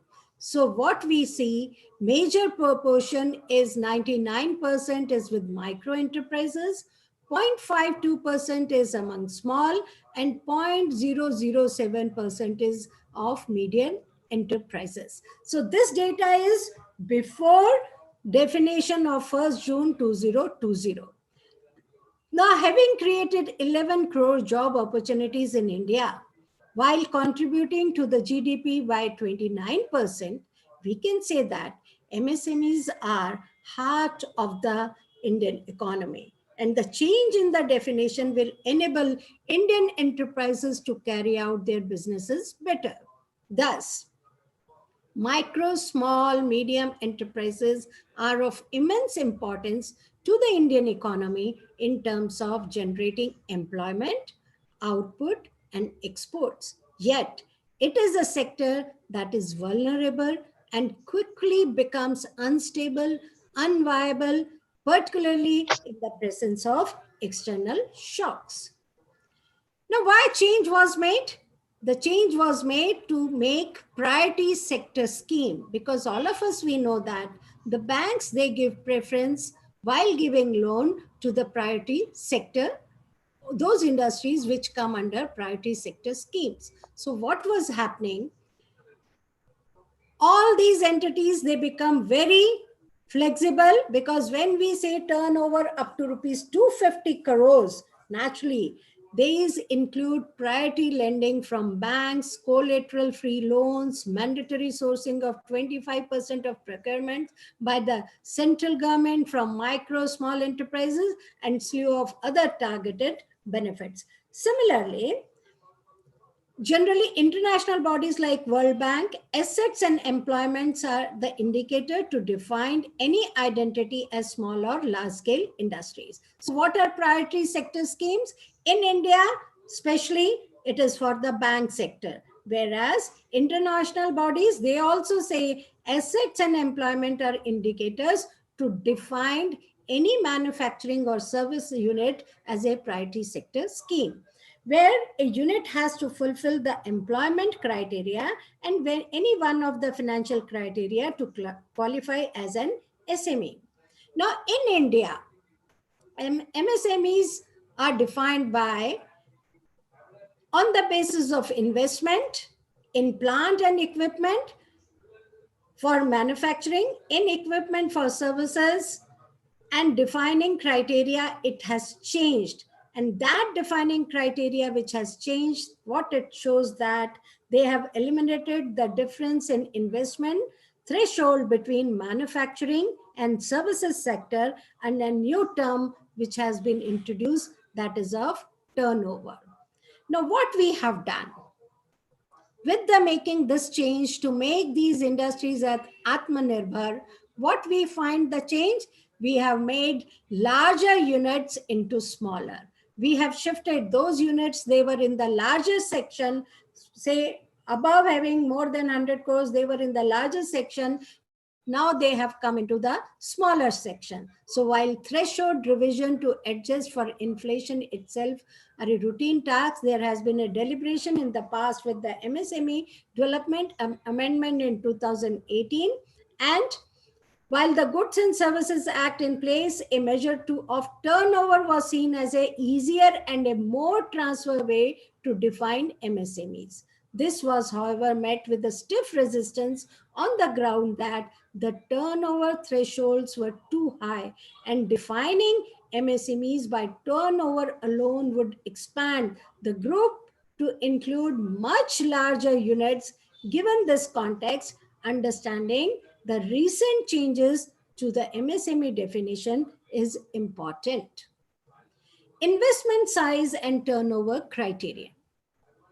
When we take investment criteria, what major weakness we find that the industries which were already into it, their investment does not offer a level playing field to new entrants in the market. An older plant would show substantially depreciated investment in its books of account, and this unit would qualify as a much smaller unit, while new entrant that needs similar machines would have to make much higher investments. Thus, micro units, because of historical book value of investment, would be classified as a much larger unit if set up many years later. In this sense, the annual turnover based criteria to define the sector might be much more meaningful. It also, while calculating reinstated cost of machinery is a cumbersome and costly process and entails physical verification. Therefore, it was said that turnover can be more transparent, particularly now when large number of MSMEs are under the ambit of GST. For certain sectors like the gems and jewelry sector, a huge turnover is achieved due to very small nature of the final product, even with a much smaller investment. Similarly, a leather unit where high labor intensive, but it can achieve higher turnover with low capital investments. On the other hand, there are sectors that have higher capital investment but lower turnovers. So these aspects would be important to certain industrial sector and would require attention so that the sectors are particularly important for employment generation and they do not fall out of the MSME ambit. So here what we find, some sectors, they are having highly investment, but turnover is also high. Some are having high labor intensive, turnover is high, but investment is less. So in this zigzag, what we find that it was better to have turnover as a criteria for defining MSMEs. Now, when we look at MSMEs, we find that it is the unorganized sector which is having more MSMEs rather than the organized sector. Now, micro, small and medium, if we look at it, the employment, we find that it is the micro which is giving the 96% employment, whereas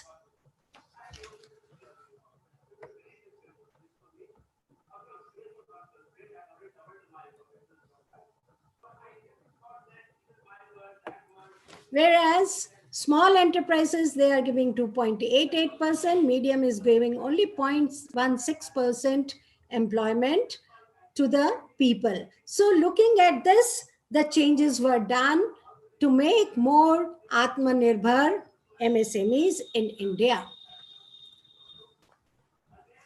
Now, what has happened? That the larger have become now micro as per definition. Micro enterprises are actually generator of employment, but 99.5% are in organized sector and they are contributing to 96 sector. Similarly, when we look at during COVID-19 period, the government changed the definition from rupees 25 lakh to 1 crore, which means larger units are defined smaller and benefits will percolate to them more as the assets are more with them as compared to enterprises having investment of rupees 25 lakhs. Similarly, this enlargement of universe of MSME is being implemented at a time when the global economy is at a standstill due to pandemic, and that has left the Indian economy, particularly the MSMEs, with an extremely uncertain future. So during COVID, what we find now from June 2020, when this change in definition was made, what was the status of MSME? In these period of 3 months, the status of auto sector, at this sector had a big shock. Actually, this sector was facing problem from January 2019 when the economy was slowing down. But in Jan 2020, the sales were 6.2% less than last January 2019. In February, sales sluggish by 19%. Hit by China lockdown as 27% parts are from China. Similarly, food and beverage industries, which is a large industries dependent on migrant labor, for 1 month, they took care of their workers, but increase in the lockdown brought change in the labor pattern and saw movement of migrant to their hometowns. This sector is calculating around 35% loss in their business due to COVID. Similarly, electronic industries. Electronic industries mainly depend on China, Vietnam, and Korea. Now, the entrepreneurs believe that post-COVID, they should pay attention to real manufacturing rather than assembling the parts. And therefore, during COVID, they also faced a lot of problems. Similarly, apparel manufacturing. Textile industry is also dependent on China's import. Rupees $460 million worth synthetic yarn, $360 million synthetic fabric, and $140 million button, laces, jip needles are imported by this sector from China. Naturally, COVID has brought a big blow on this particular industry also.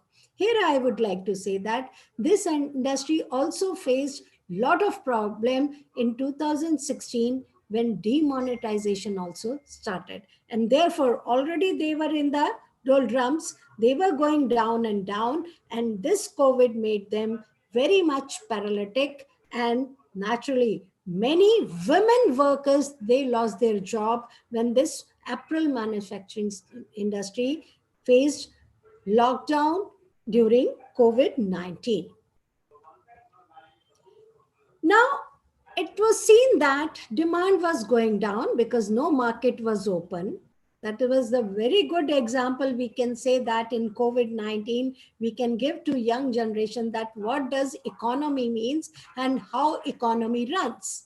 Because no activity, no industrial activity, no purchases, except only life-saving things we were buying, those only shops were open.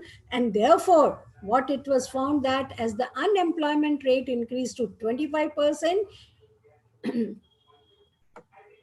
and it means the demand side has also got affected badly.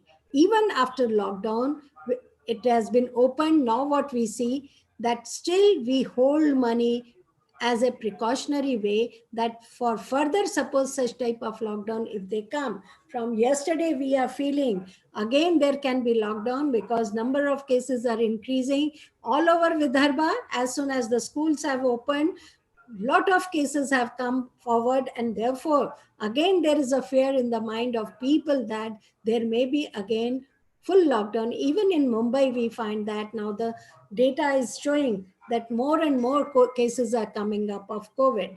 And therefore, what is there? We are finding that in future, still after partial lockdown has opened up, now I can say that almost everything is open. Still, we find that people are fear to go to the market. Most of the marketing is done online only. So the people who have opened their shop, they are sitting like that only. They are not getting any demand for their commodities. So that type of picture post lockdown also we are finding.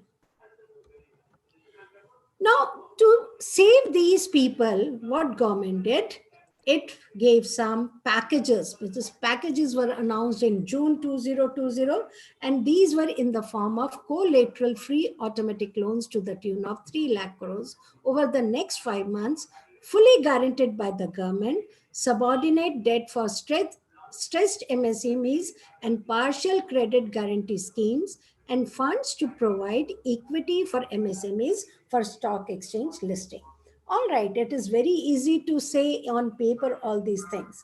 But what has been observed during that time, a survey was done by one team from Nagpur only, headed by Dr. Vinayak Deshpande and Dr. Srihari Chava, and they found out that people are not going for these type of loans. Those who started also their work in the month of June, those who were not dependent on migrant labor, such MSMEs started in Nagpur. I can give you the case study of Nagpur. But when we asked about them that migrant labor, they said we didn't have much more migrant labor, so there is no problem of labor.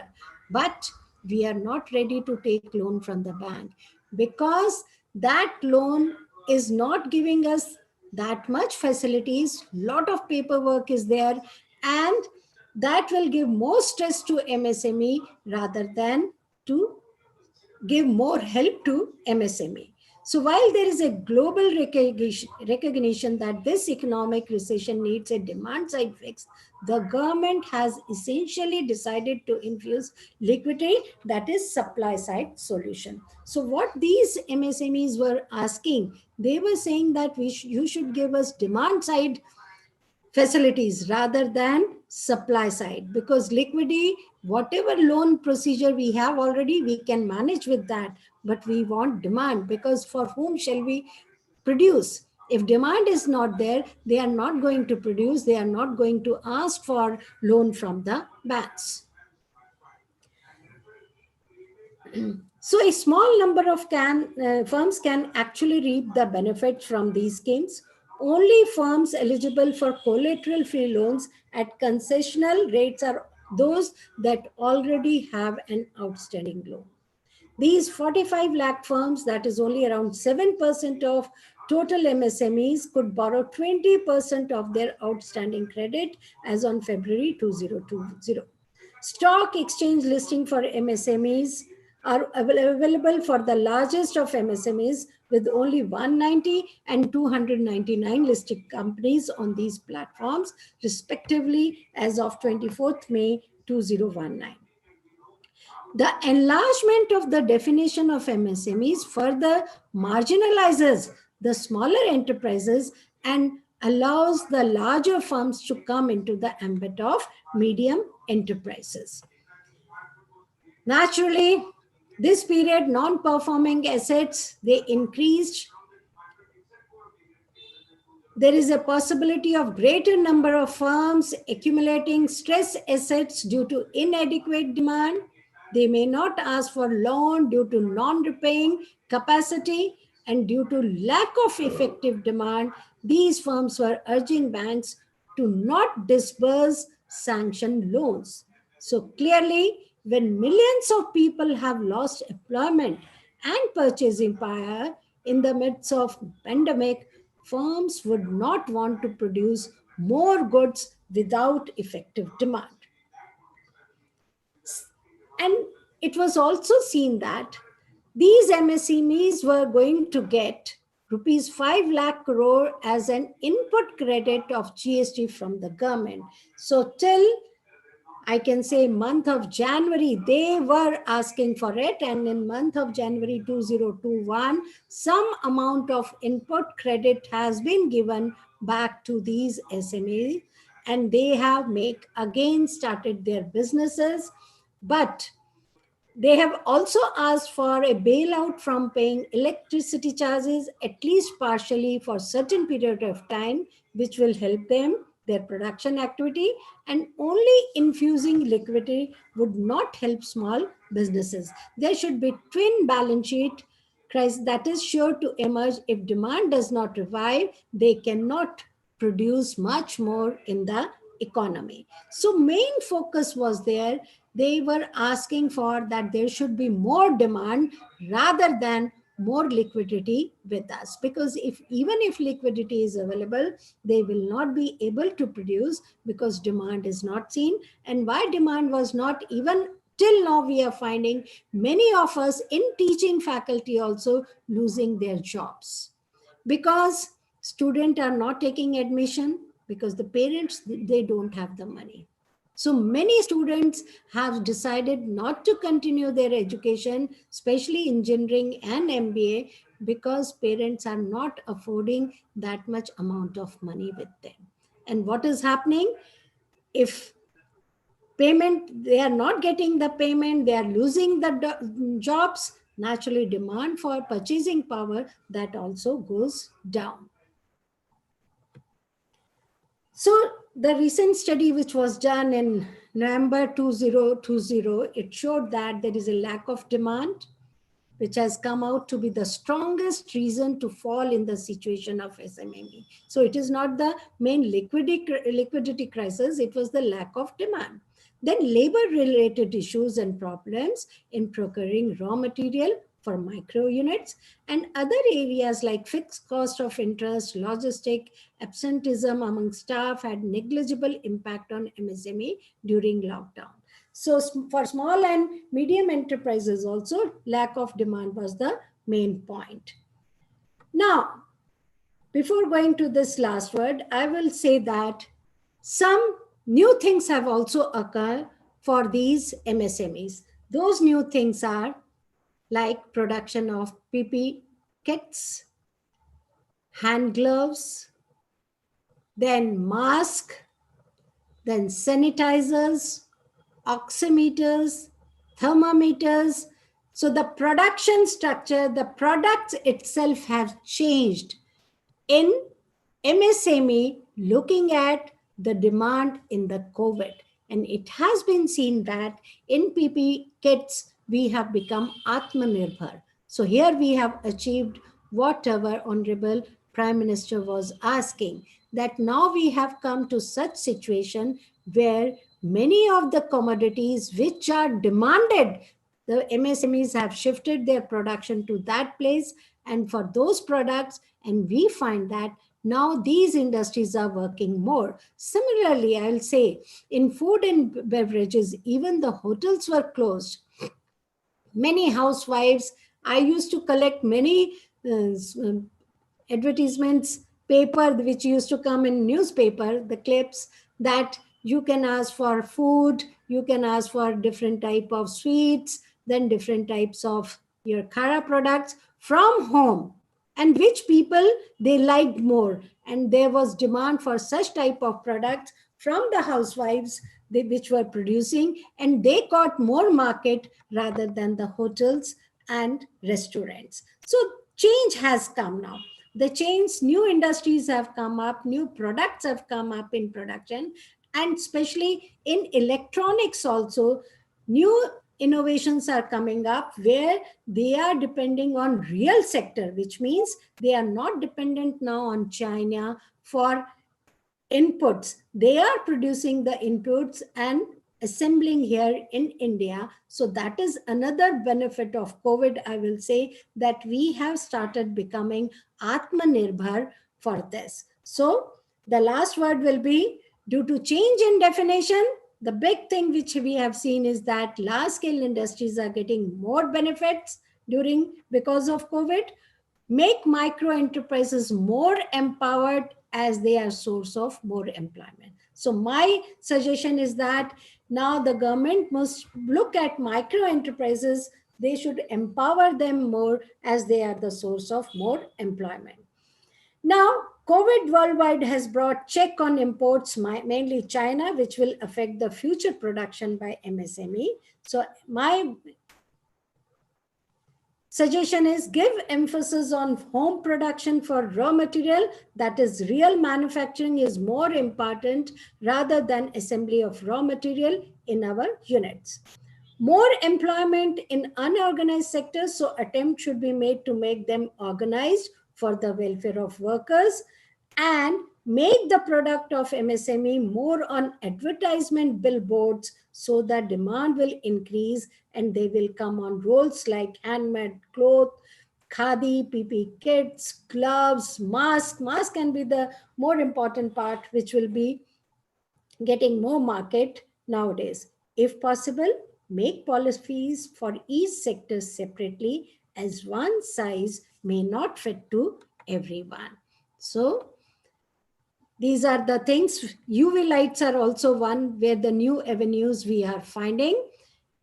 And with this, I thank the organizers for giving me this opportunity to be resource person in this one-day national multidisciplinary conference. So thank you very much. And I'll say, as we have seen the changes in MSME, winners don't do different things. They do things differently. Thank you very much. Thank you. Thank you, ma'am. We all know that the disruptions caused by COVID-19 pandemic and the lockdown have impacted the MSME sector considerably. And this sector has faced the maximum heat mainly due to, as Madam rightly pointed out in her address, mainly due to lack of demand, and secondly, due to liquidity crunch. Madam, you started your informative address with pointing out the change in the definition of MSMEs with effect from June 2020, and then under priority sector scheme, where larger units were converted into smaller ones, micro units, so that they could avail of the benefits under the priority scheme of the government. In your presentation, you shed light on how during first few months of lockdown, various industries under MSME sector like auto industry, food beverages industry, electronic, then apparel industry have been critically affected. And you have given a detailed presentation and detailed narration of the points and highlights of the relief packages which our government had announced for this sector to bring this sector back to order.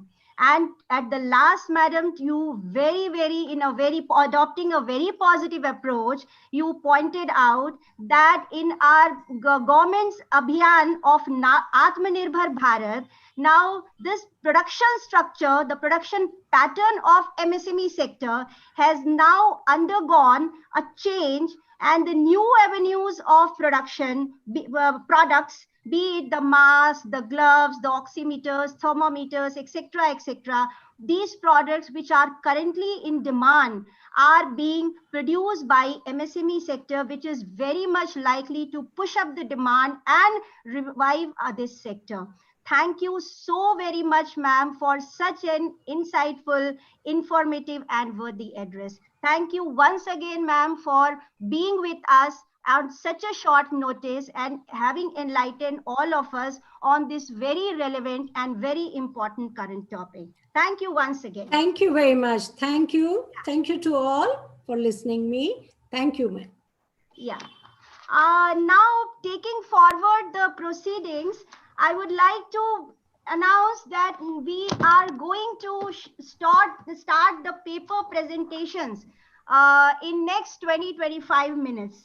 There are more than 40 papers which are to be presented in 3 simultaneous tracks, and each track would be chaired by 2 resource persons, 2 chairpersons, and the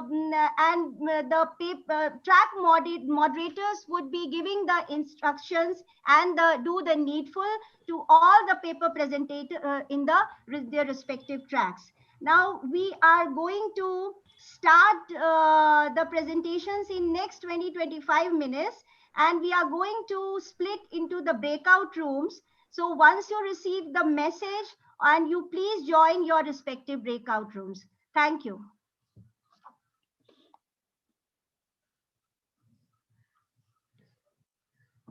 Yes, the technical team will now take over.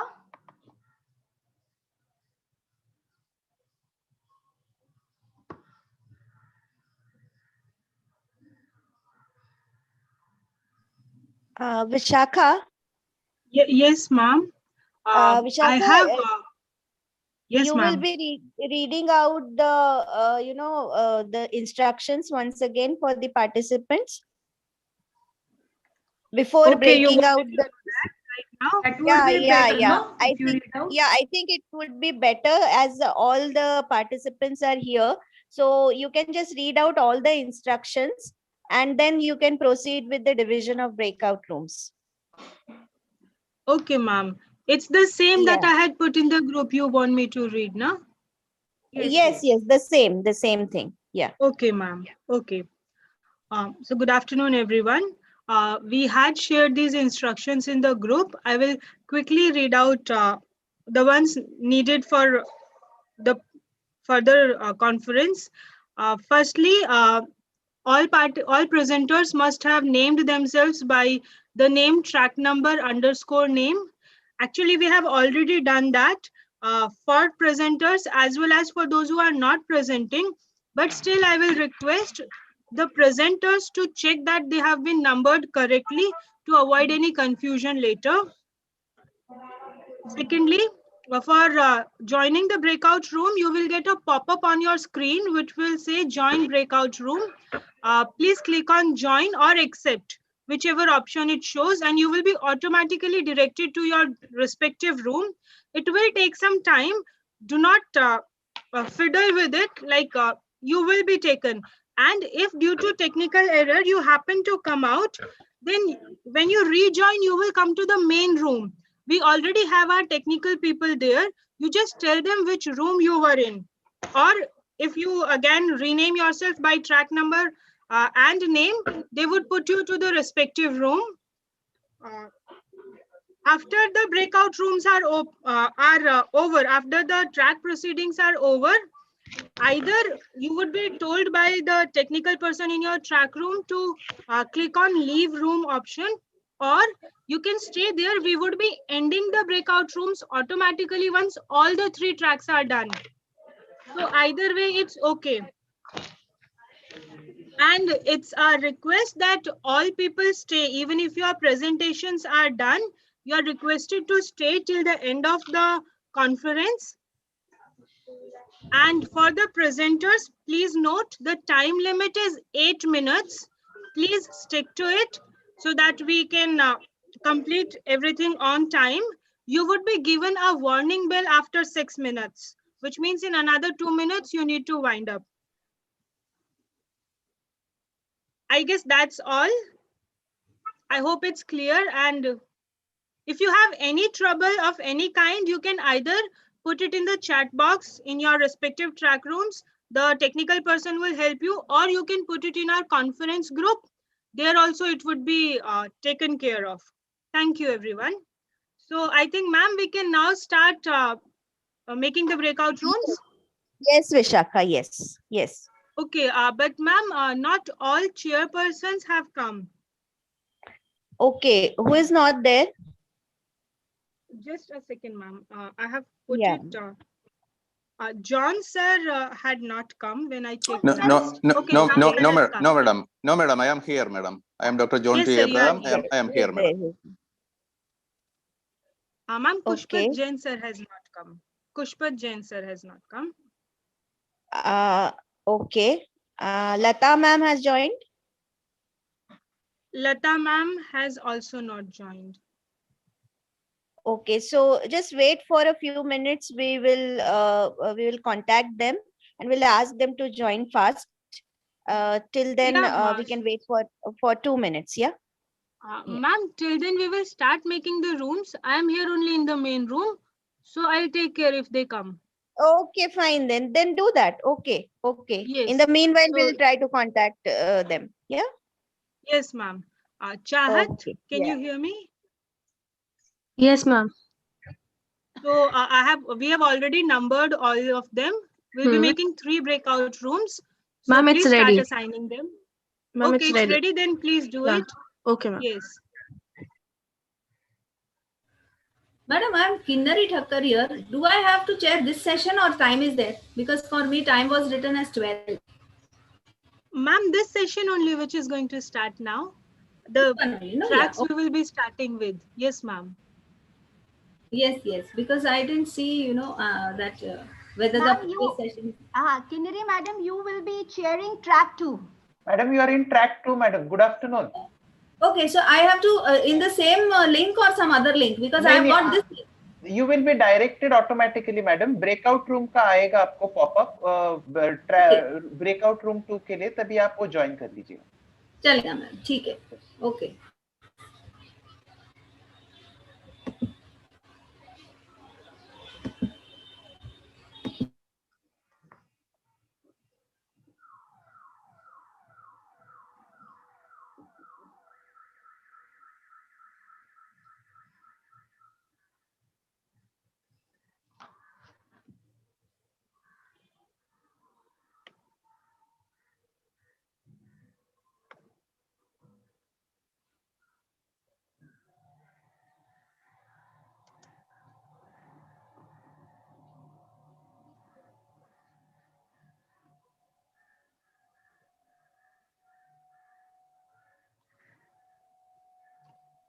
So if you are receiving, ma'am, Kushpat sir has joined us, ma'am.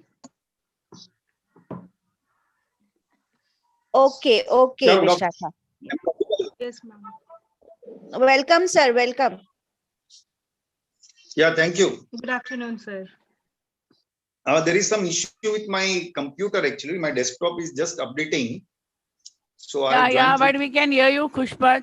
Hello, Kinnari. Nice to have both of you. Has Lata Swaminathan also joined? Hello, ma'am. Hello, good afternoon to Good everyone. Yeah. Welcome to our national conference on effects of COVID-19.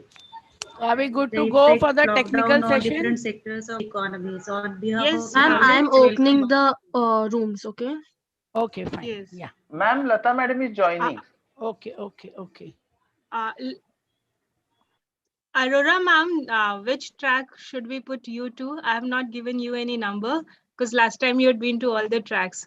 So I thought maybe you'll do the same this time. Ma'am, all the rooms are open. You can join. Yes. I will not be going right now. I'll be here for some time till the last remaining resource persons also join. Chahat. And Okay, ma'am. yeah, only one person is remaining.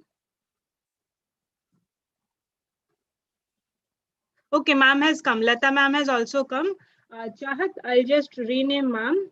Ma'am would go to track number 3. Okay.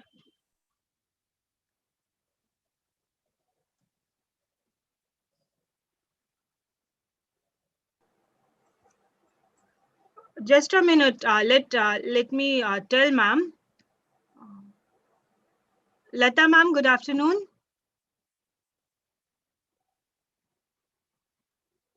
Can you hear me, ma'am? Ma'am, she joined the room. Okay, she joined. Yeah. Fine. Actually, then Jayashree can tell her. Mm-hmm.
So I guess others must be joining, na?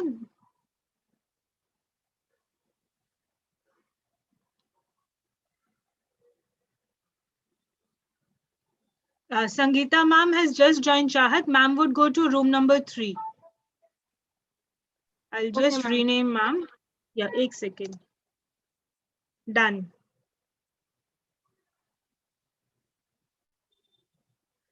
Even Vijayalakshmi ma'am, you can put ma'am in room number 3. Actually, ma'am's network is a bit stable.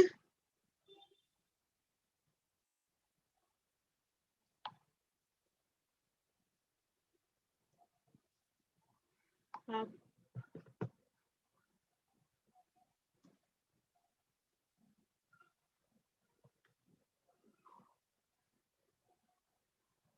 So other participants, kindly check. You must have received a notification to join breakout room.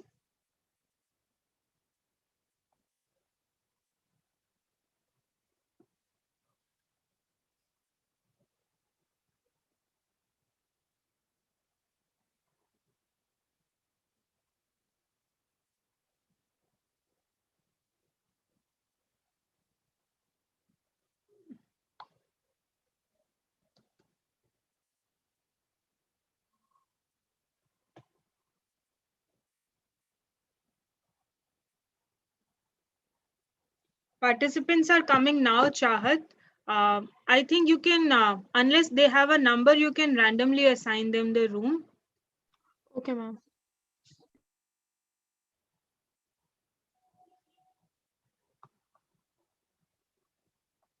Just a second. Deepika ma'am, you are not presenting any paper, isn't it? Just want to confirm once if you can hear me, Deepika ma'am.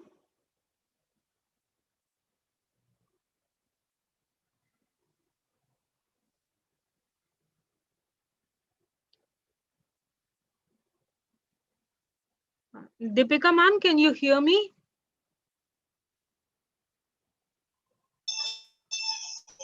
Yes, ma'am. Ma'am, you are not presenting, isn't it? Why, ma'am? No, ma'am, we are Why, assigning ma'am? breakout rooms. In case you are presenting, then we would put you to the respective track. Actually, we had already given Huh, numbers to all. yeah, I'm presenting, ma'am. Which track are you in, ma'am? Track 1. Track 1, okay. Just a second, I will rename ma'am and then Chahat can put ma'am to track 1. Okay, ma'am. Okay. I guess even Khushpat sir has rejoined. I'll rename sir. Chahat, put Khushpat sir to track 1. Okay, ma'am. Move me to track 1, ma'am. I was actually, I joined through my mobile. Right now, I have connected through my desktop. Okay, sir. So we'll put you to track 1 na, with this device also. Yeah, please. Yes, sir. We are doing that.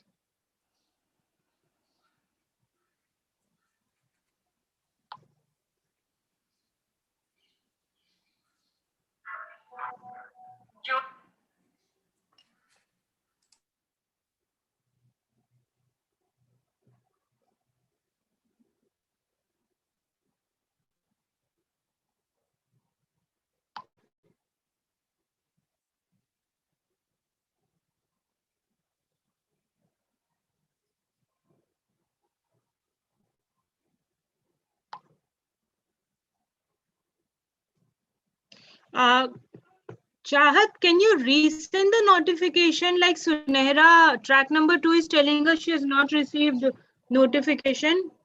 I think she has declined. Wait, I'll do it again. Yes.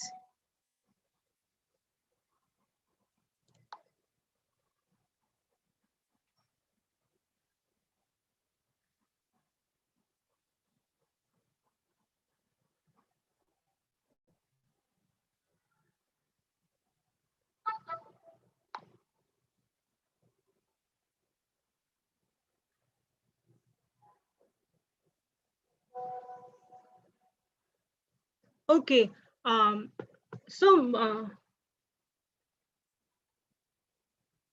Sunehra, we are sending it again. Just check. Done, ma'am. Yeah. Others also, I think those who are remaining, can you just resend them? Maybe they have also done the same and we are not in direct contact. Vijay Lakshmi, ma'am, you can assign her to, I'll rename her to track 1. Ma'am's network is a bit unstable, so she might again go out. You can assign ma'am to any room.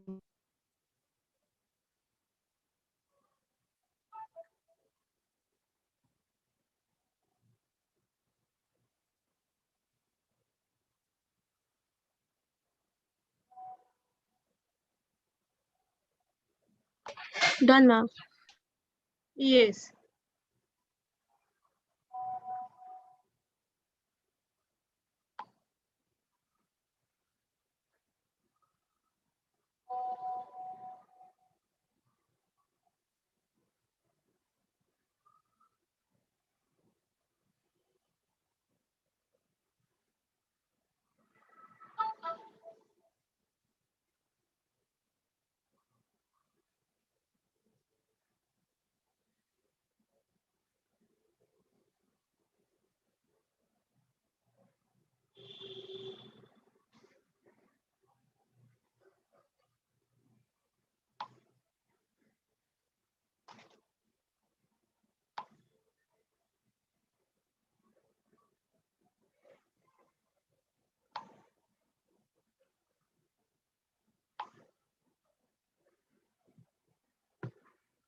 Vijayalakshmi ma'am, you would be receiving a notification asking you to join room. Please accept that.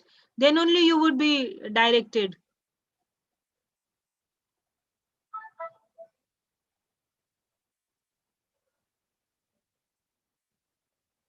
If you can hear me, Vijayalakshmi ma'am.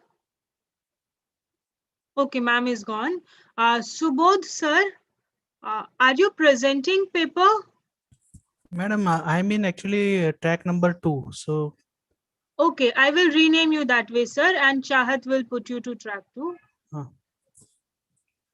In case you get logged out and join again, please come with the same track number. So how can I shift to track 2? You will get a notification now. Okay. Click on join. Okay.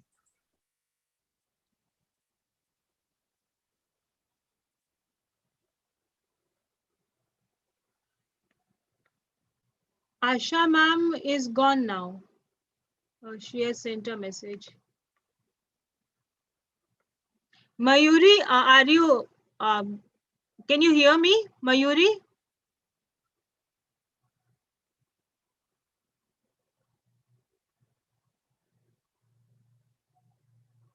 Chahat, put Rajwant ma'am to track number 3.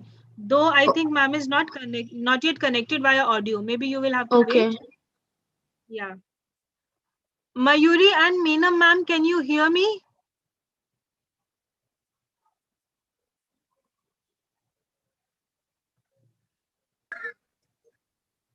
Hello. Mayuri, did you receive the notification to join track room number 2?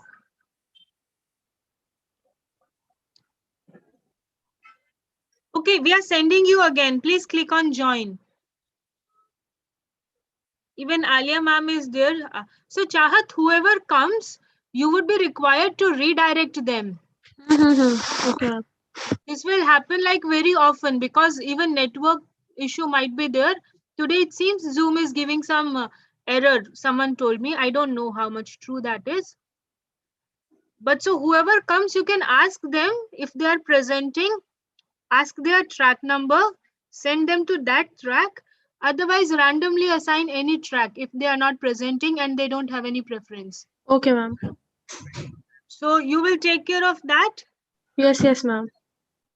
And Kaur ma'am is yet not connected. Meena ma'am cannot hear me. I'll just inform ma'am.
नहीं,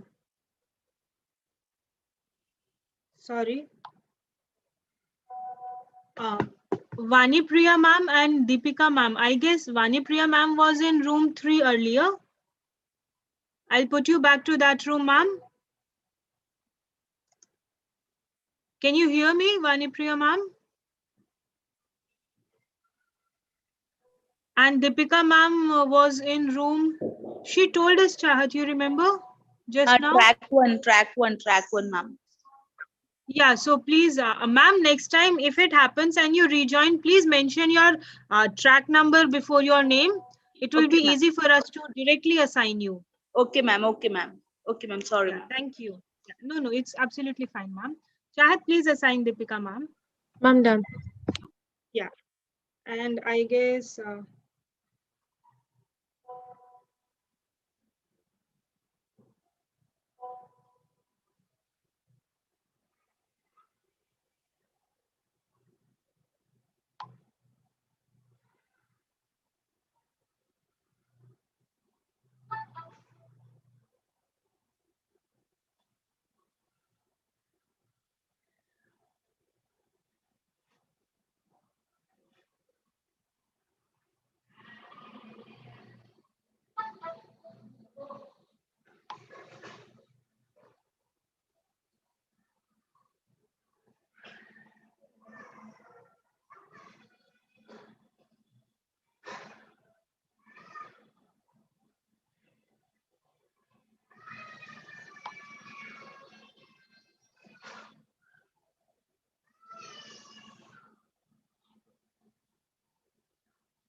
Ma'am, Vijay Lakshmi ma'am is in which room?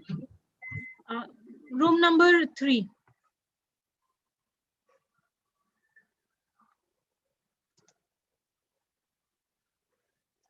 Again, Deepika ma'am is also there. Ma'am, I have assigned her the room, but she's not accepting that request.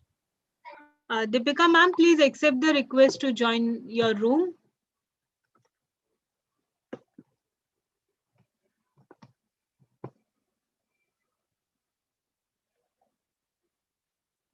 And even Rajwant ma'am, her network is yet. Yeah, ma'am, her audio is not connected. That's why. Yes.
Deepika ma'am, can you hear me? Can you send that again to her Chahat? Yes, ma'am.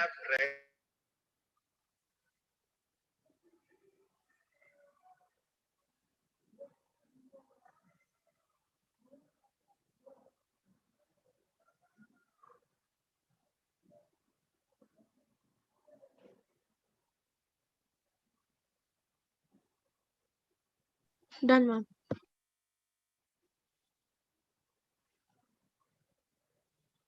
Okay. So now whoever comes, but she's not accepting, let it be.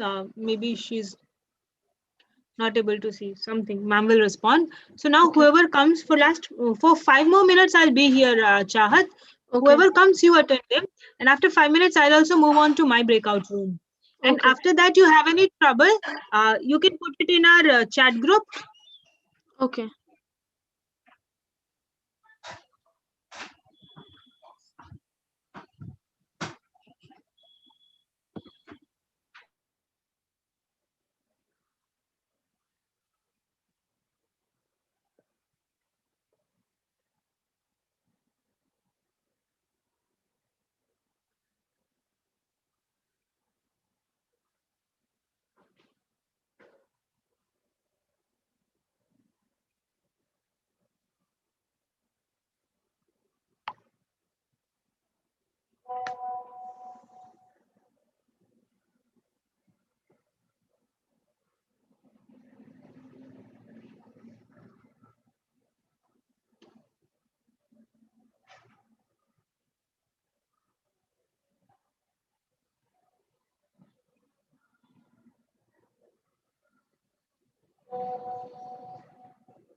So Chahat, you get a notification when people come to the admit room, isn't it? Yes, ma'am. Yeah, because after that, even that, after this, even that you will be doing. Anuradha, ma'am.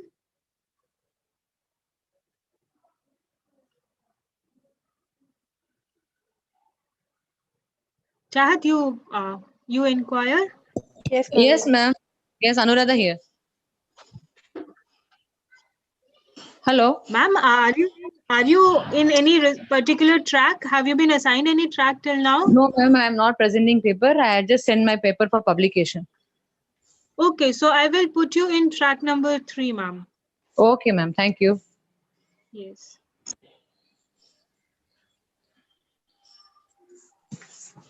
Chahat, even Sana ma'am has come. Put her to room number 3. Done, ma'am. Done. Okay. So if ma'am, you will, yeah, ma'am is gone. So if anyone comes without number, you ask them. Okay. Shall I go to my room? Okay, ma'am. Yeah, ma'am. And in case required, can you send me a direct notification within the room? Is it possible? No, ma'am. I can send only broadcast message to all, each and every Okay, room. okay. Then don't do that. Let me know in the group. I'll Yeah. keep a check in our Okay. Feb technique. Yes, ma'am. Okay. So please send me to track number 3. Yes, ma'am.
Madha, sir, you are in which track?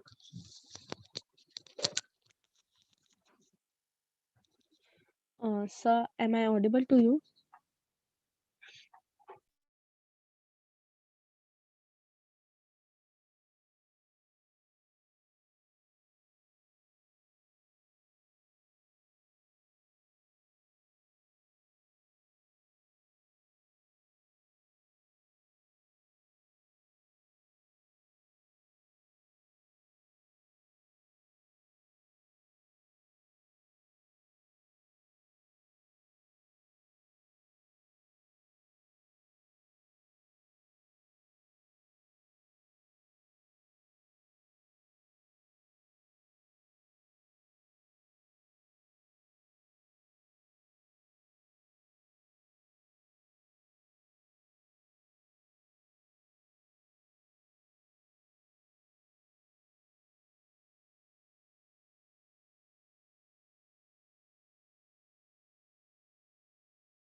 Hello, Chahat madam.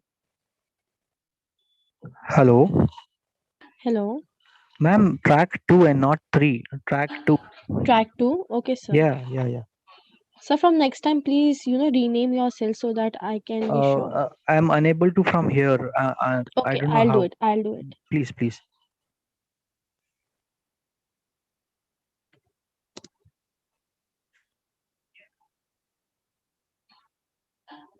Sir, done.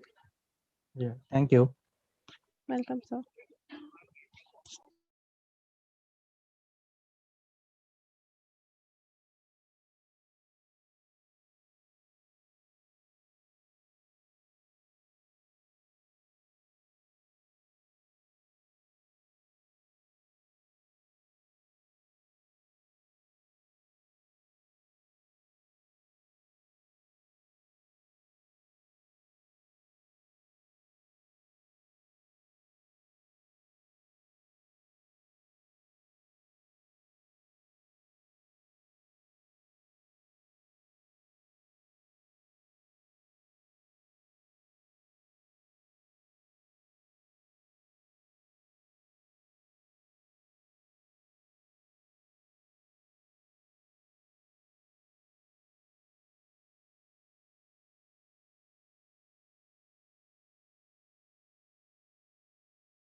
Ma'am, you are in which track?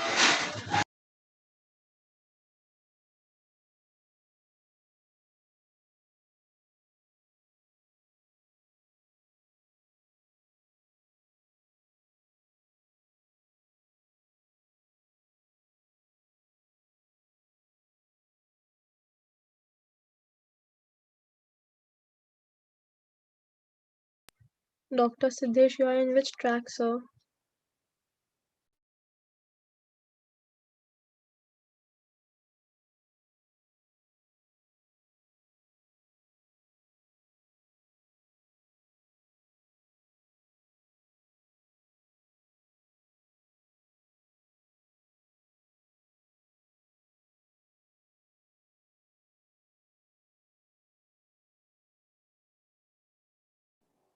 Hello, sir. Am I audible to you?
Sana ma'am, which track number?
Sir, you are in which track?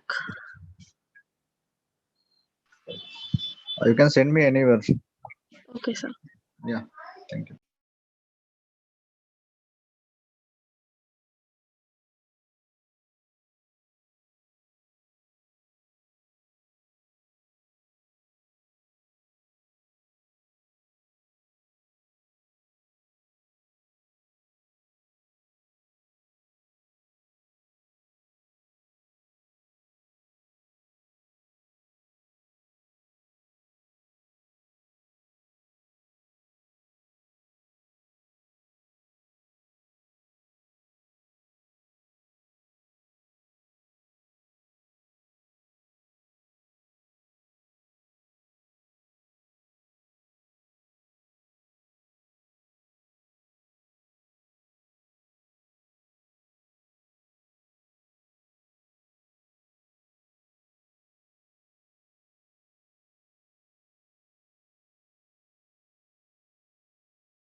Harjeet ma'am, what's your track number?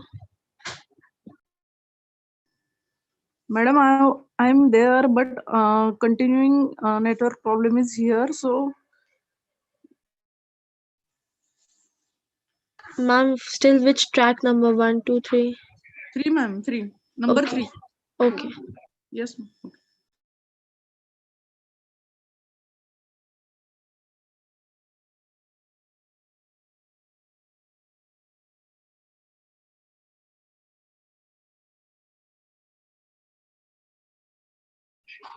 Urvi ma'am, which track number?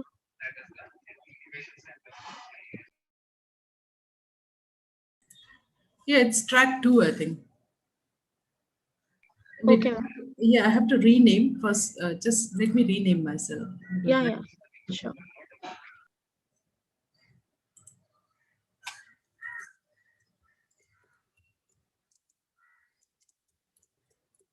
Should I write 2 also? Yeah, 2 and your name.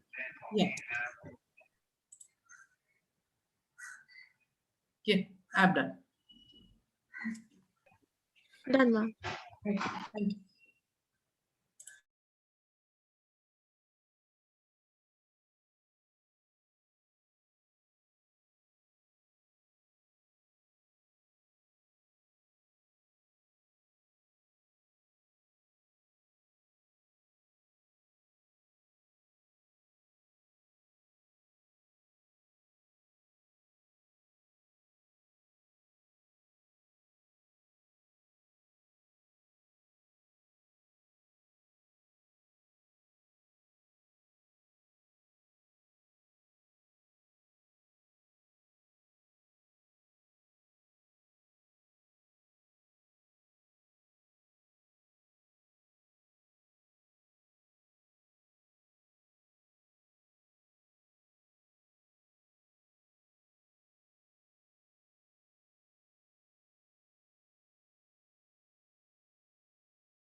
Lajwan, so you are in which track? Am I audible to you, sir?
Neelam ma'am, which room?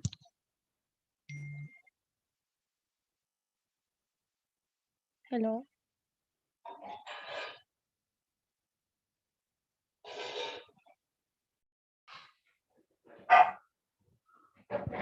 Yeah, hello. Are you trying to tell me something? Yeah, ma'am, which track? Can you put me in some track, maybe track 2? I was there in track 1 so long. Okay, okay. Yeah.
So which track?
Chahat, just put me to room number 2, please. And Nimesh sir has also come, but still you put me to room number 2 for some time. Okay. Nimesh sir also. He is yet not completely joined. Let us see.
Hi, Chahat. I'm here back.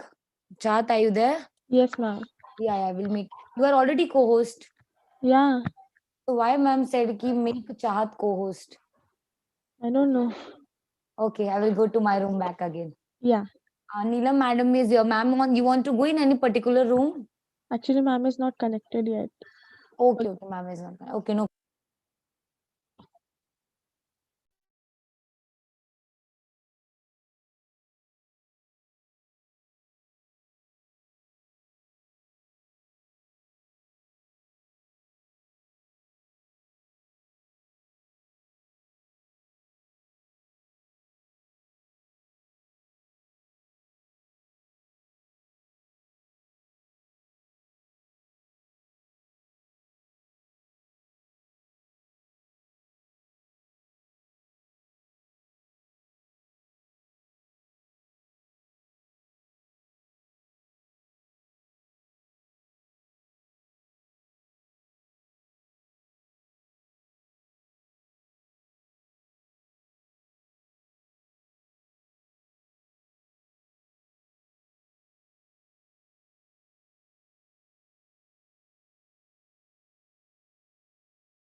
So which track?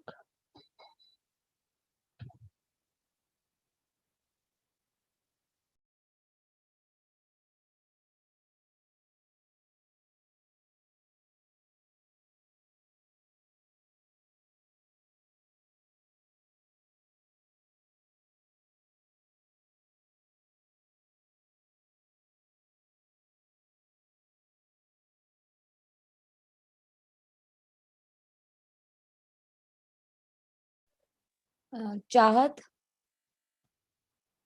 Chahat, are you there? Yes, ma'am. Chahat, from your side, the connectivity is strong. If I make you the host. Yes, ma'am.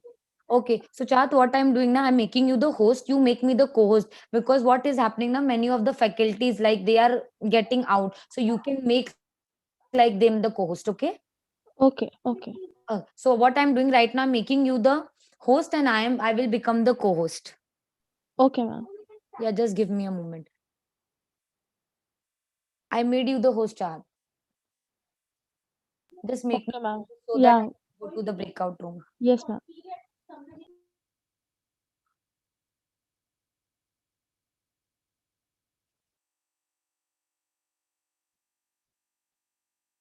Thank you. I will go in the breakout.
I guess Subhash sir had come, but he got dropped out, isn't it? You could not send him to room 1. Before that, sir left, na? Huh. Yes, ma'am. Okay, okay. Yes, ma'am.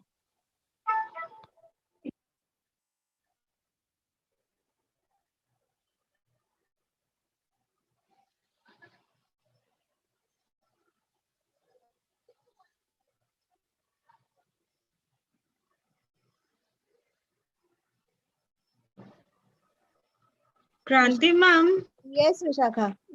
Sir is here. Before we could assign him, he got dropped out. Okay, Maybe you no could ask problem. him once whether he left or what happened. Yeah. Okay, he might Because not. he might have not. Yeah. Okay, we need to brief him about that. Yes. Yes. So group में message डालो कि Mona ma'am को कि Mona ma'am please ये उनको समझा दो कि कैसे ज्वाइन करना है. हाँ ठीक है मैं डालती हूँ. हाँ and put me in track 1. हाँ चाहत put ma'am in track 1. I could do it from there. Here only Chahat can do. Okay, ma'am.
So Chahat, once Kurup sir comes, you send sir to track 1. Okay, ma'am. Yeah, and send me to my track now, track number 3. Actually, from there I can assign tracks, and I can even switch directly. Yes, ma'am. You are co-host, na? That's why. Yeah. I mean, like assigning track, I did not know. From there I can. Here I cannot. Okay.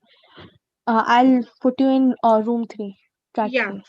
Yeah. And when sir comes, put him in room 1. Okay.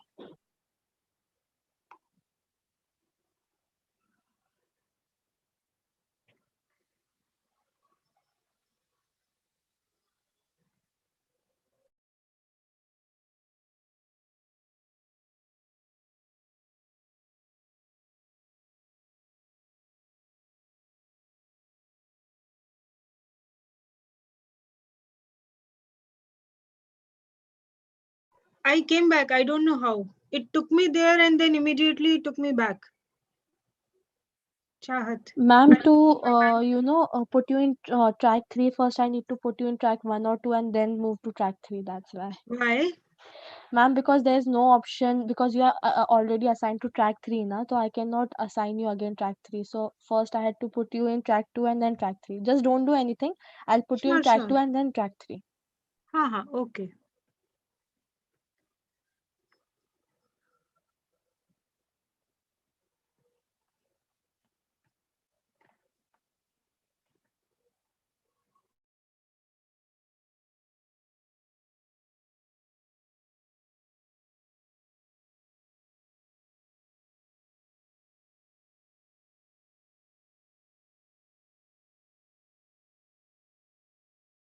Same thing happened. Before I could fully be there, I was out again.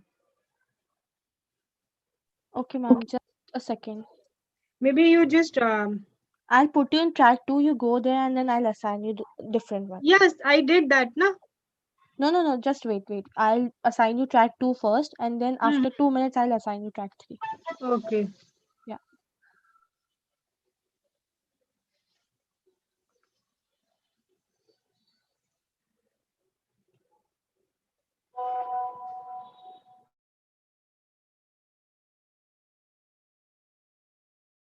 Good afternoon. Ma'am, my name is Khan Suhana. I was there in track 3. Unfortunately, I got disconnected. So can you just please assign me to track 3 back again? Sure, Thank you. Thank you.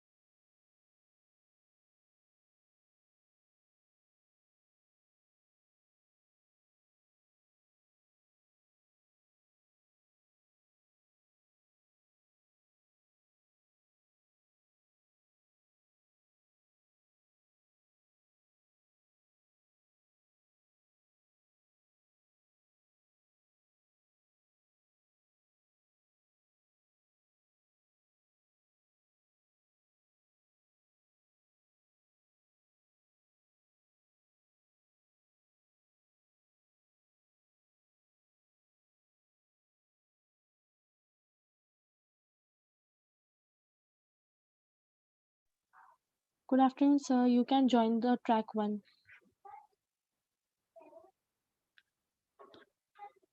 Hello, sir. Can you hear me?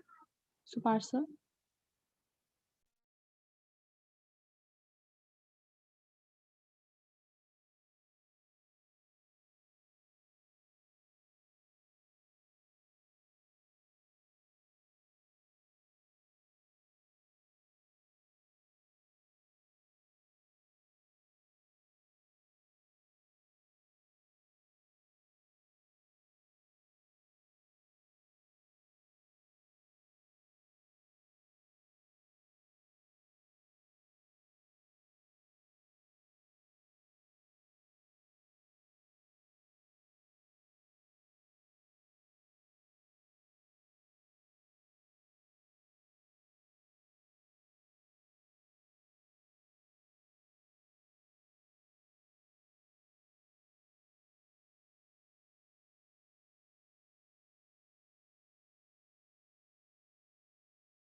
Yeah, Chahat, can you put me in track 3?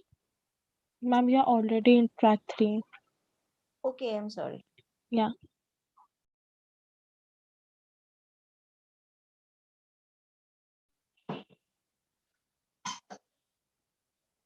No, but then you need to send me a request, no? I'm in Ma'am, the you are main group. already assigned. Okay, I'll assign you track 2 and then track 3, then you can go. Just a sec.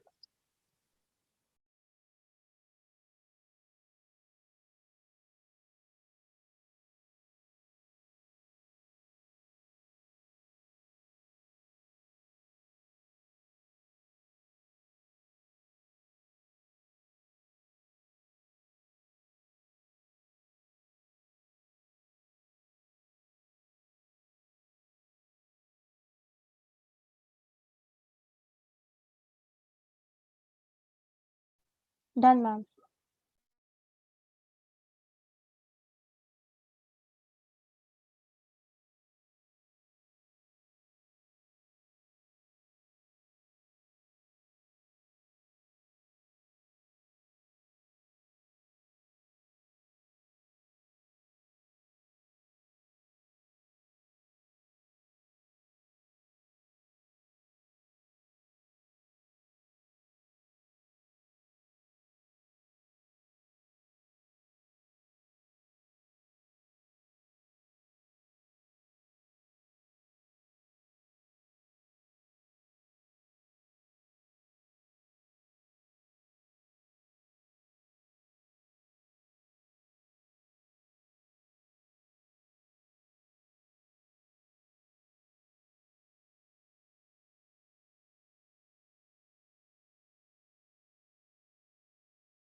Can you all tell me your track number so that I can assign in that track? Hello, ma'am. Mohan madam here. I want to join track 1. Okay.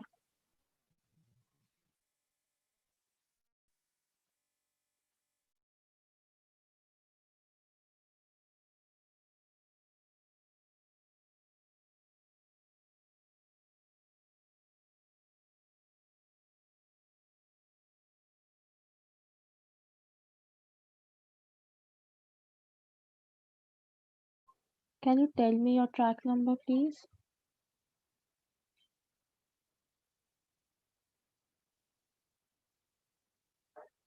Hello.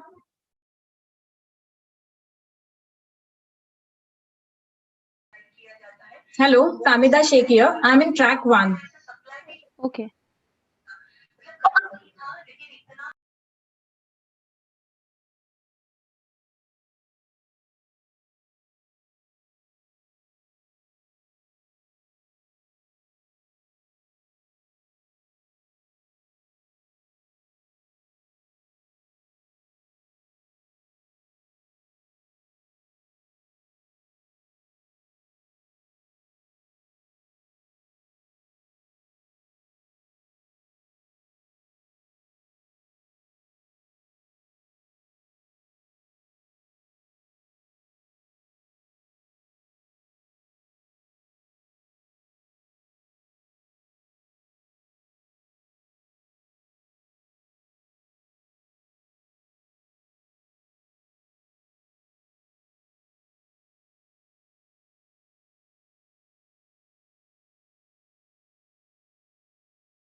You buy gold bonds and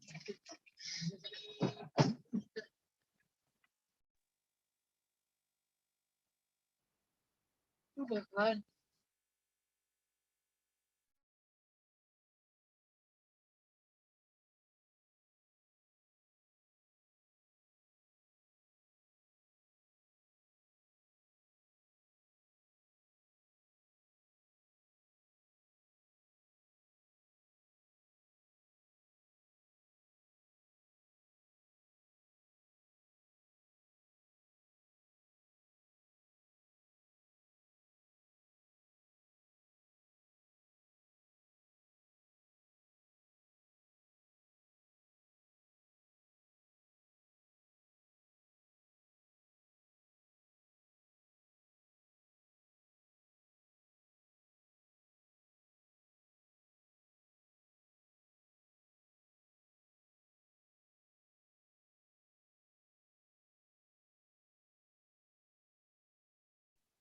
Ma'am, your track number.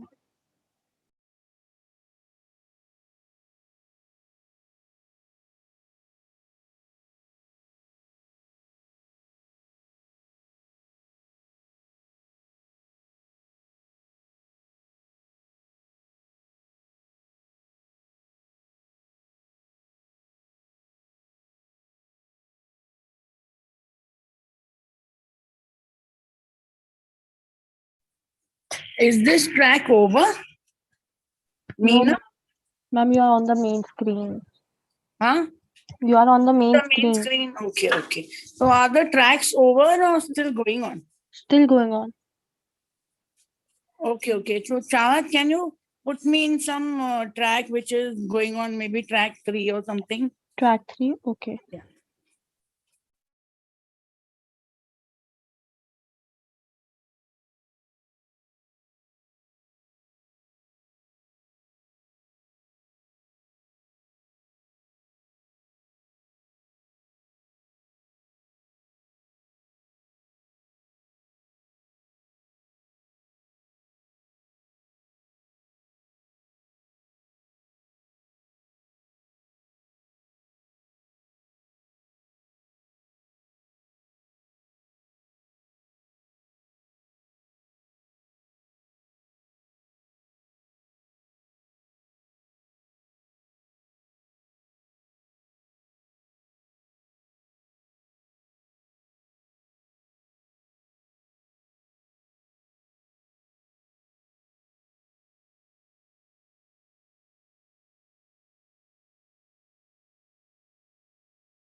Asha, please put me back in the track.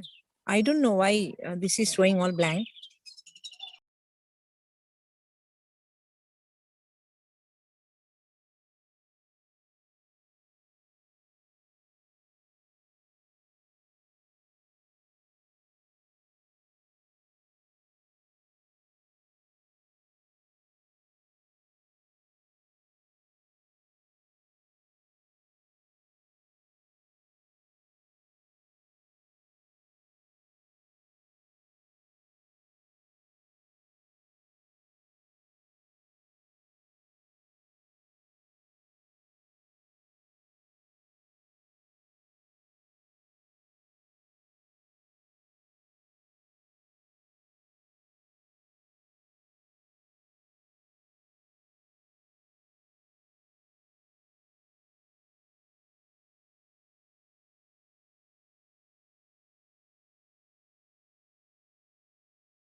Hello, Purnima. All the tracks are over.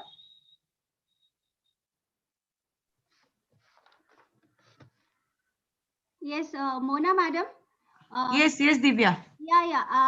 I think one track is still going on because see, I can see 51 participants in the main room. Yes. Right. Yes, even I saw. Yeah. So 51 participants. So one track is still. They also must be joining shortly. So we should request all to wait till Please. everyone joins. Yeah. All the participants and the guests, please wait for some time. Let everyone gather in the main room so that we can start with the valedictory session. And our valedictory guest has also joined us. Good. Very good. Yeah.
Yes.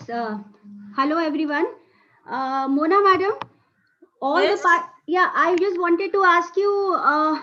76 Yes. participants are already there in the main room.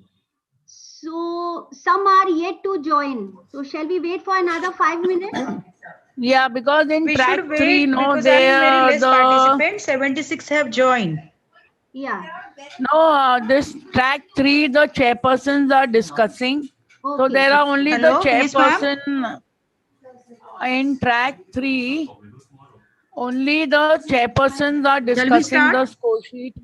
So you start. Yeah, I think the chairpersons are still discussing. So Okay. all the participants they were to join, they have joined. Okay. So I shall be starting the valedictory.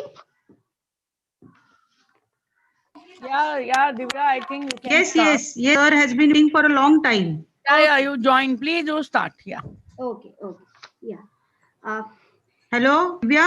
Yeah, I'm starting. Very good afternoon to everyone and welcome to all once again. Now that we have gathered in the main room, last couple of hours, all of us have been witness to some wonderful and thought-provoking ideas shared by the paper presenters through their presentations on wide range of topics related to the impact of COVID-19 on different sectors. I thank all the paper presenters for enriching our session with your valuable contribution. Further, I would like to express my hearty gratitude to all the chairpersons of all the three tracks for having given the expert observations and valuable inputs and guidance to our researchers. And I'm 100% sure that our researchers would certainly benefit and incorporate all these ideas in their future researches. I would also take the opportunity to tell our audience that we have received the participation and the paper presenters have joined us in this conference from 5 states: Maharashtra, Punjab, Haryana, Rajasthan, and Karnataka. And we received 105 registered participants. We have received in all 58 papers, out of which around 43 to 44 presentations were made today in 3 different tracks. One of the participants also joined from France, and she presented her paper, and she is our college alumnus. Now, after the paper presentations over, now we move on to the final phase of our session, the valedictory session.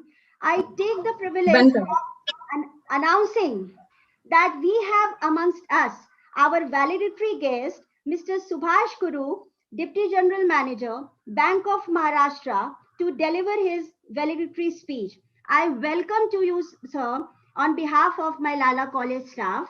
And I would also like to express our gratitude for and inform our participants that Bank of Maharashtra has been the contributor and co-funder to our conference. Thank you so much, Bank of Maharashtra, and thank you so much, sir, for being with us. Before I invite our speaker, I would like to request Ms. Femida Sheikh to introduce our speaker to the audience. Femida?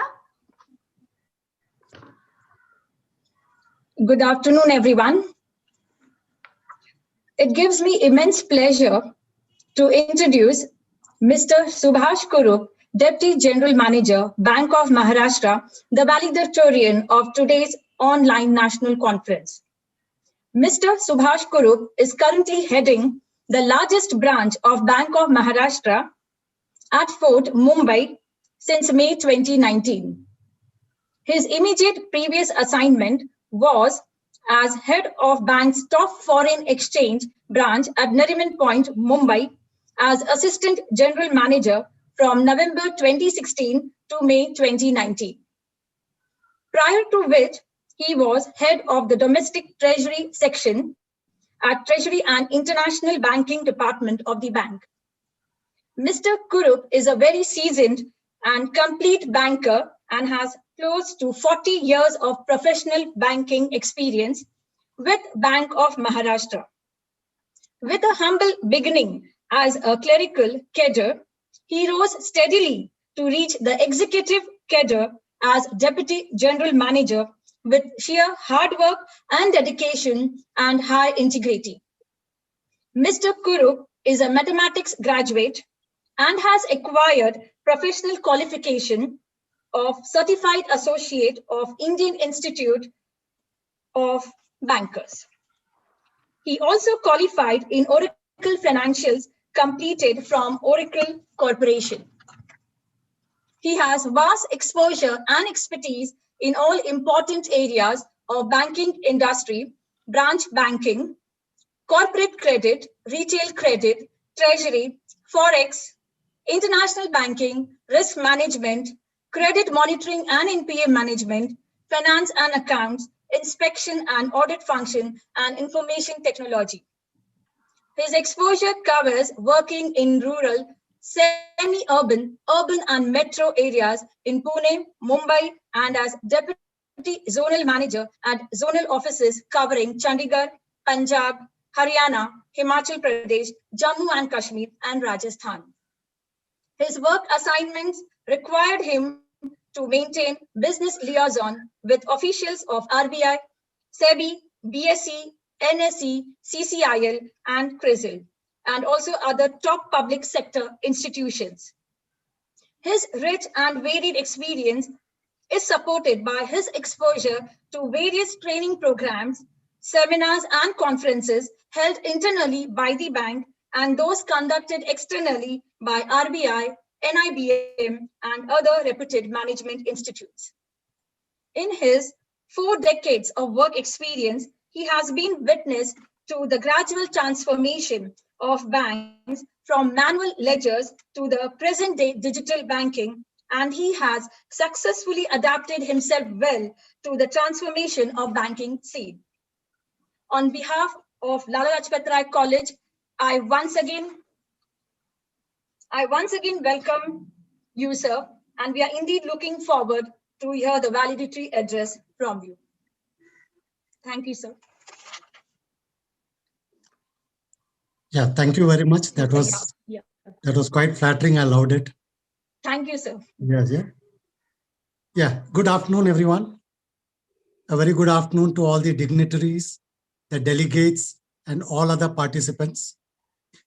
First of all, I would like to thank Mohana Madam, Dr. Mohana Madam, for inviting me and giving me this opportunity to address you all. Before I really begin, I want to congratulate the Lala Lajpatrai College of Commerce and Economics for organizing this one-day national workshop or conference on the topic of effects of COVID-19 and lockdown on trade, industries, modern businesses, and different sectors of the economy. I must congratulate all the organizers, the chairperson, the principal, and the vice principal for successfully organizing the show. As I understand that we have completed all the procedures, so I think all the delegates would have been a party to the entire success of this. So the share of the success in this conference goes all to the 100-odd participants and delegates who presented their papers, who made the presentation, and I was fortunate enough to hear the last stages of some of the presentations. Probably I think it was track 1 at the show. I must say that I'm really honored and humbled to be presenting my views. That is because my target audience today are distinguished crowd of postgraduates and doctorate holders, and their qualification and my qualification just pales in comparison to theirs. But then it gets validated, or my qualification increases by 4 decades of practical experience in banking, finance, and economics. I would have been very happy to be physically present in the hall and to address you all in person, so that I get a general idea of the vibe, the energy of the participants, the energy of the delegates. But then I feel that this is the first effect of COVID-19, that we need to maintain a social distance when a crowd of more than 50 or 100 turns up. The conference has been a success, and if you take on the lighter side, if you take a feedback, you may always get a feedback that the course duration was short and it should have been a 2-day course or a 3-day course. But my experience tells me that even if you had a 2-day course or a 7-day course, this sort of feedback is generally sure to come, that the course duration was very small. But then that is the risk of organizing a conference. And I once again congratulate each one who was a party to the organizing. As a finance person, I'll try not to bore you with the numbers and figures, but simply put my thoughts through to you. Bank has had a major role to play during the pandemic, and they still do. And as it was announced, my bank, Bank of Maharashtra, is a co-funder of this national conference. Bankers during this pandemic have been very active.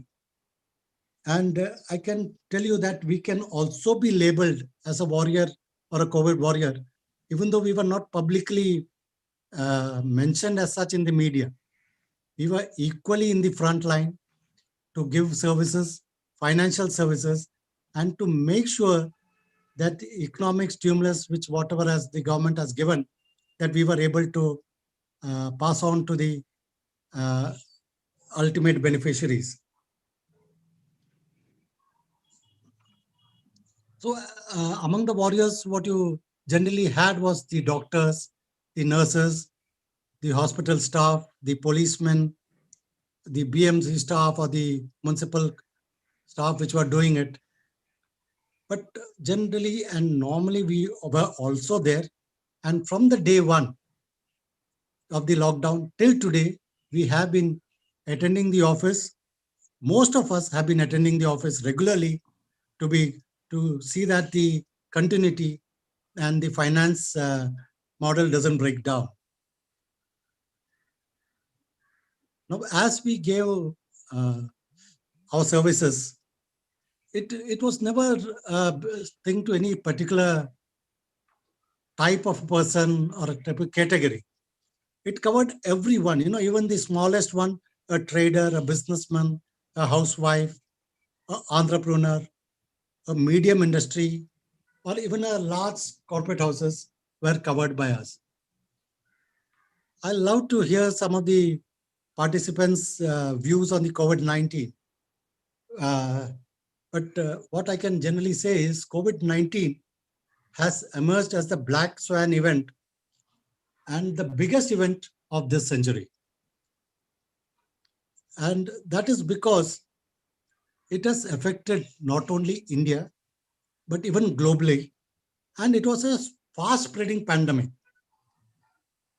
Exponential growth over and crossing all geographical boundaries.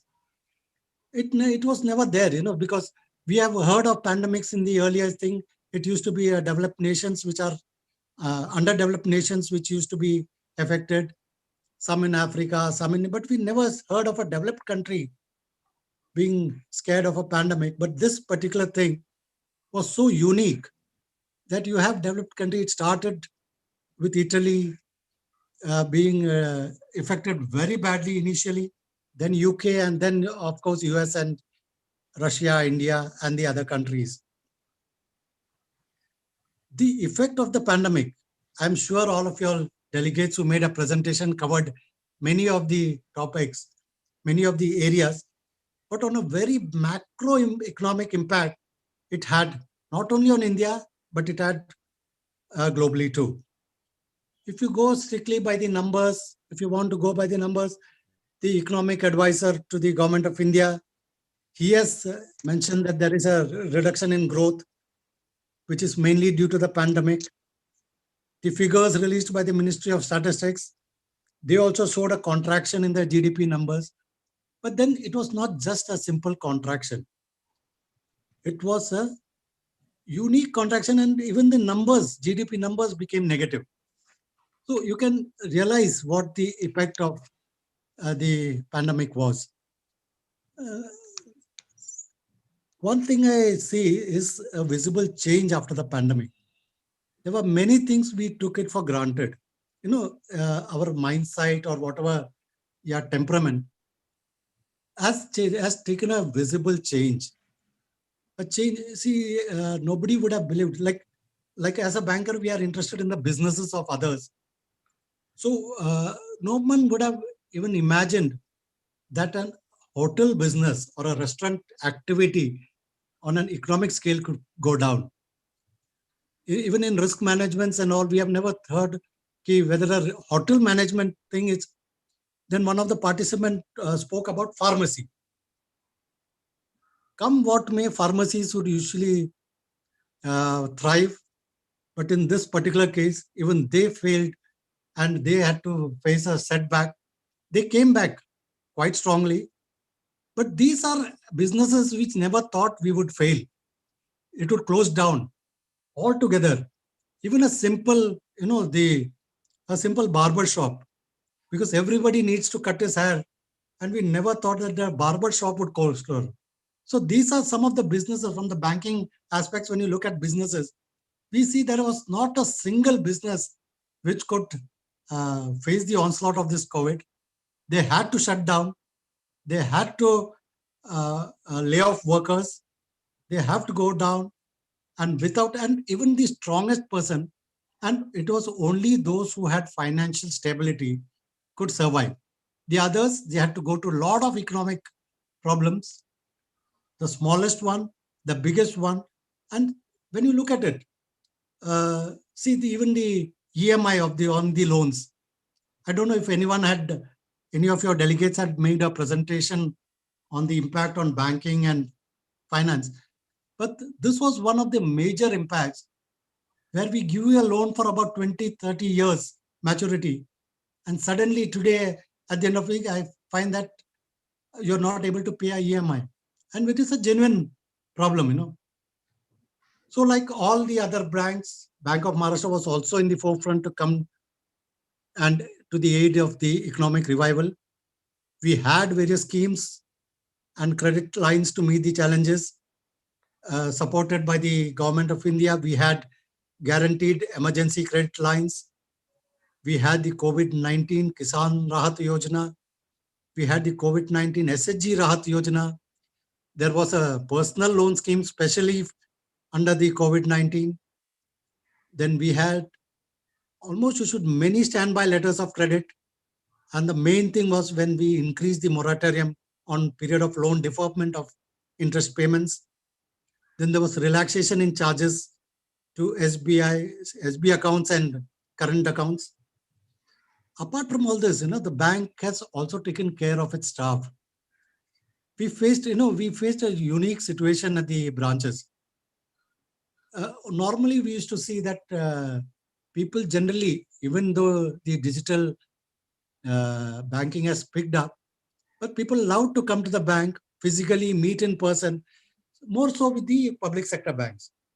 So what we saw is there were at times pre-COVID when people used to come to the branch only to fill the passbook, and that too not just one person. The entire family of 2 or 3 persons would come, fill the passbook, go away. That was their.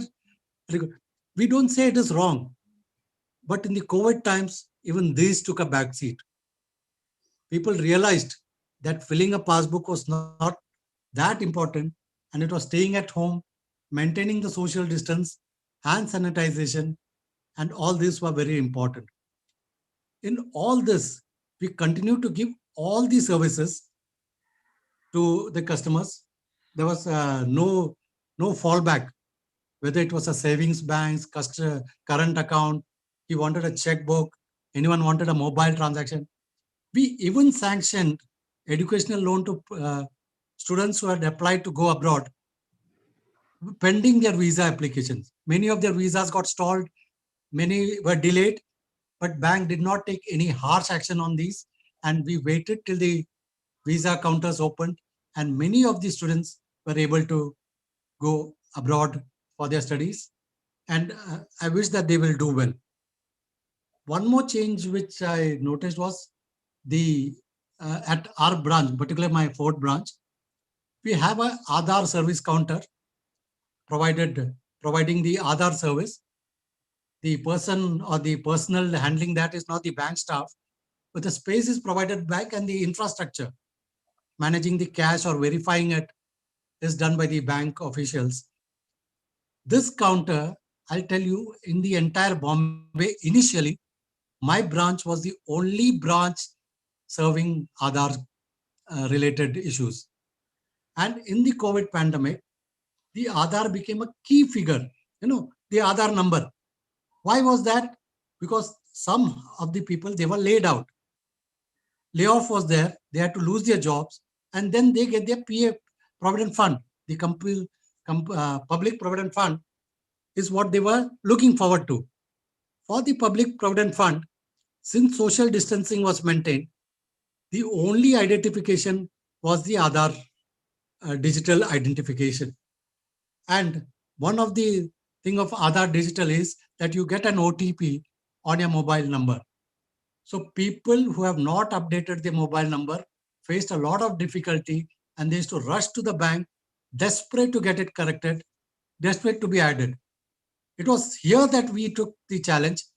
The IIDE, which is the prime company or the prime organization which handles even they have appreciated, and they used to tell us that keep it open as long as you can do it. So that was also there. Then the another change was that banks acted on ways of the emails also. We have given a lot of services, which is a risky thing. If you go by the risk management guidelines, acting on emails is a very risky thing. But even then, wherever the KYC were complete, we were sure of the KYC on a reasonable thing. We have acted on transactions on email, but we took the precaution that within 2 or 3 days, we got the proper authentication from the appropriate person or the appropriate account holder or the power of attorney holder who was able to handle the account. The most important thing is, like many of you delegates who presented, they mentioned on digital marketing subjects, digital shopping, digital marketing. I think digital banking service had also seen a growth. It was not, there was an increase in the use of credit cards, increase in the use of debit cards, internet banking. People who were hesitant to use mobile banking found out that to survive, they had to use it. And then this is being the norm of the day. It is going to be there. And hereafter, I think digital banking, online banking, and all these concepts are going to be there itself. Further, very recently, our bank celebrated the 86th Foundation Day. And where I said that out of the 86, I have seen almost 40 of the commencement day business. So we have announced certain, co-lending operation. These are also online, where a customer just goes into a app, which is called a loan tap app. You enter it, and then you just tap it on the facility you need. It could be a loan application, personal loan, MSME loan. And through the co-lending mechanism, a sanction is generated to you. So we are doing away with so many things which we have never thought of before. So these are one of the things. Then the most recently, which our bank, some banks were doing it earlier, is opening an saving bank account online. So this is also what we were able to do. Just log in, you need a PAN card, you need your photograph and an address proof, all submitted online. It comes to you, and a customer reference number is given to you. You can come to the branch anytime and get the account activated. Now, we have almost to a year to this pandemic, and the good news is that we have developed our in-house vaccines. The vaccination drive is on, and slowly and surely, I think each one of us will surely receive the vaccination. The spread of COVID also appears to have slowed down. Maybe in Mumbai, I can say that because people feel the local trains have started. There is a slight rise, but overall, it has slowed down, and we can always look forward to a revival. On the bank side, I can tell you that the stress on the accounts due to the pandemic. Some of the accounts have not been classified as NPA pending the Supreme Court order. But on the stress of the accounts, it will remain for a while till complete normalcy returns. But bank has made all the required provisions so that we will not be affected if tomorrow or even day after the accounts have to be declared as NPAs. But what we look forward is that there should be a credit growth. The small businesses are picking up, MSME is picking up. We have, in fact, in all this pandemic, our bank had a lot of campaigns for all the products, and we have got a very good response to all the campaigns across India, across the zones, across area, across Maharashtra, across all the states. I would like to conclude here my short speech, but I urge you as academicians to continue doing your research on, especially in the matter of finance and economics. On one of the tracks, I had the moderator asking a delegate, why do you do your research? It was a very generic question, and he provided a very good answer. And I think one of you at least would do a research on the banking, finance, and economics. And the answer to that, if you do a banking, is that it is not for yourself, but it is for the community at whole. The community, the society, the organization, they have to benefit. And if you do a research on a matter of finance, economics, there are a lot of subjects. It's a vast subject. Anything under the sun can be chosen. It will help us. It will help the ministry. It will help the economists to form sound economic policies. And with sound economic policies, you will have sound economic growth. What we are looking at is a sustainable development and inclusive growth. And at the same time, you will be able to identify the risks, the challenges in these policies, to implement these policies, and you will be able to take adequate, timely steps to cope up with the risks. And not only that, with your research ability, I think everyone was quite, I was quite impressed by the presentations made. Though I don't know what is the age group of the delegates, but they were quite impressive.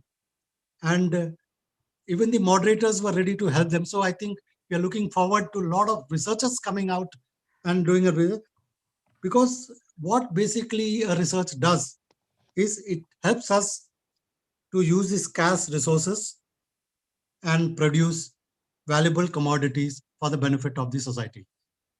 Thank you very much. And I hope I have motivated you all. Thank you, and thank you very much. Thank you very much, sir, for such an insightful and informative valedictory speech, sir, in which you have in detail told us about the variety of schemes and lot many endeavors the Bank of Maharashtra and all its branches have come up with to provide easy loans and other financial incentives to to those who have been in the critical situation, who are facing the critical situation these times. Indeed, sir, the contribution of Bank of Maharashtra during this critical time is praiseworthy and noteworthy. So thank you very much for being with us once again. Thank you so much. Now, may I call upon our principal, Dr. Neelam Arora, for the concluding remarks of the conference. Neelam ma'am, over to you. Yeah, I'm here. Yeah, thank you, Mr. Subhash. I was hearing all your comments and your suggestions, and you rightly said that banking industry needs to be more strongly looked at, and more presentations on that field is required. And I know during the pandemic, I have seen massive queues outside banks, and as soon as June, the banks were allowed to reopen, and essential service was allowed to reopen.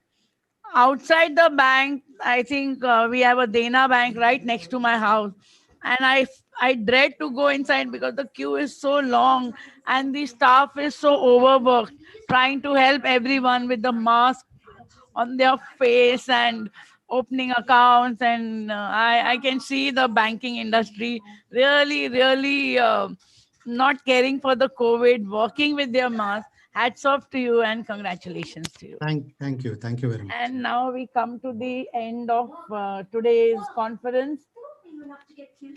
In the beginning, I think even yesterday, Kranti was afraid, ma'am, ठीक से तो जाएगा, ma'am, कुछ problem तो नहीं होगा. I was assuring her we have all worked so hard, and I'm sure that there's nothing going to be wrong with our conference. And I'm so glad that it went off so smoothly. We had such thought-provoking papers, such wonderful speakers.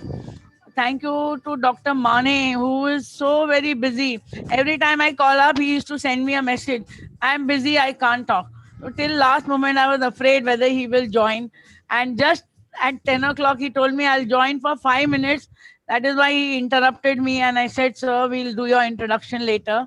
So I'd like to thank Dr. Mane for his presence. He really added a lot of elevation to our conference.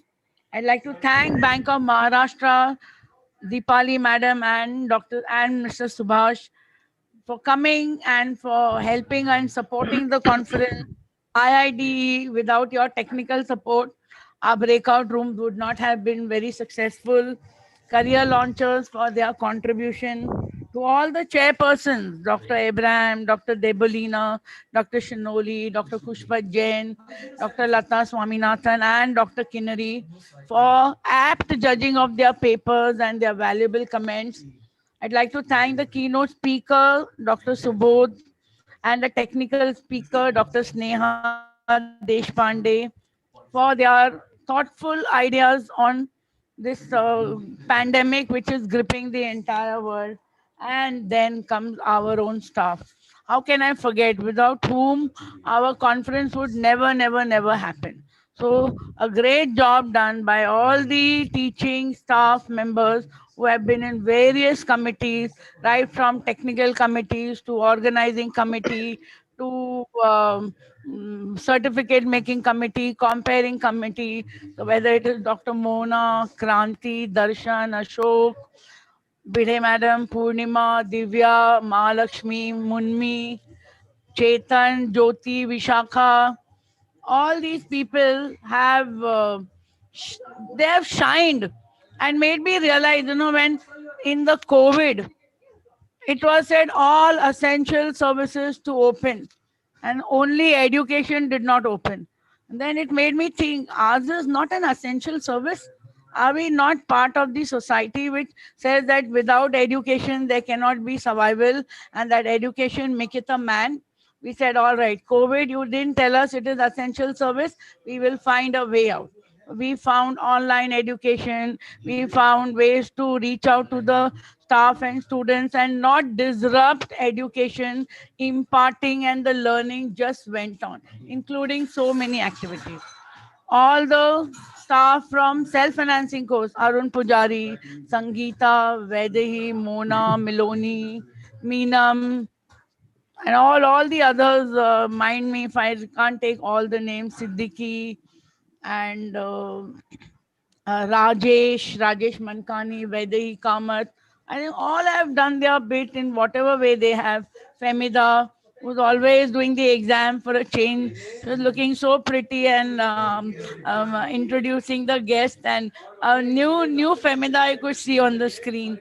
So I think it was a great conference, great thought-provoking papers which are going to be published. Thanks to all the organizing committee members. And I think we did a wonderful job. And we should all be proud of ourselves because sometimes हम दूसरों की इतनी तारीफ करते हैं खुद की भूल ही जाते हैं.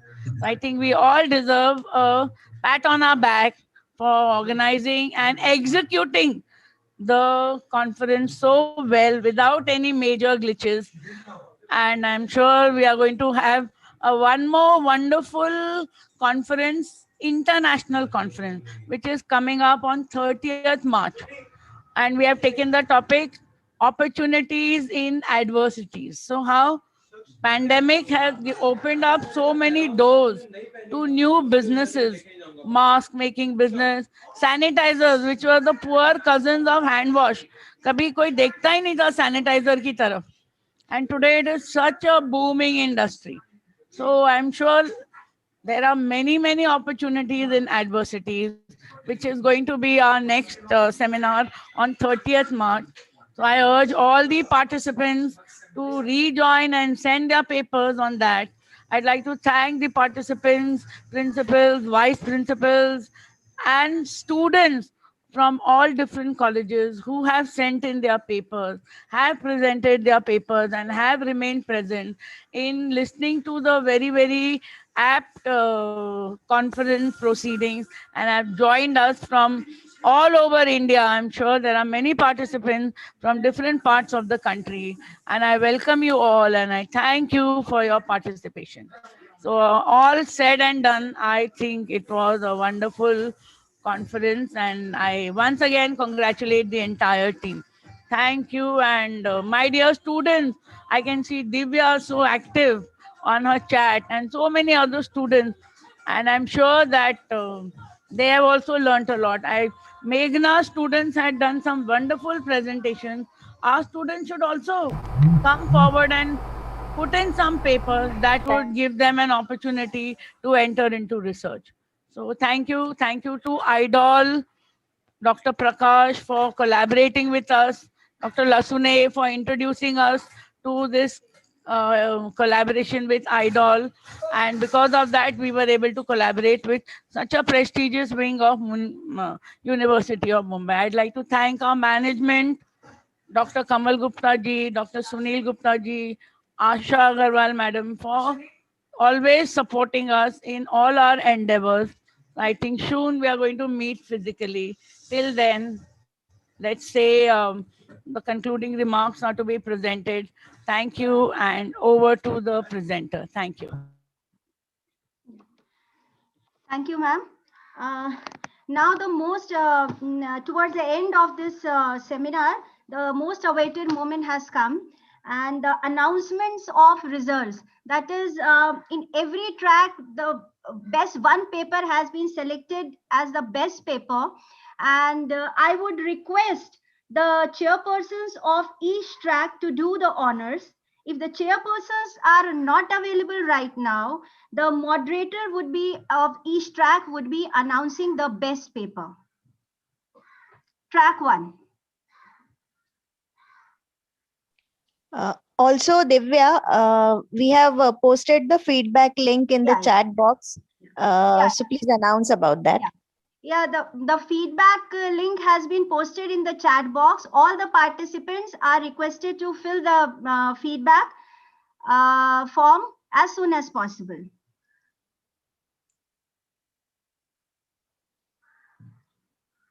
Yeah, the results are to be announced by the chairpersons of the track or the moderators of the respective track.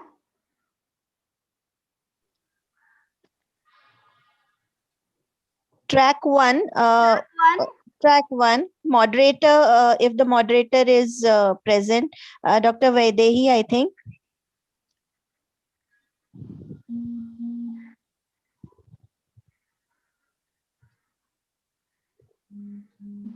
or the chairperson.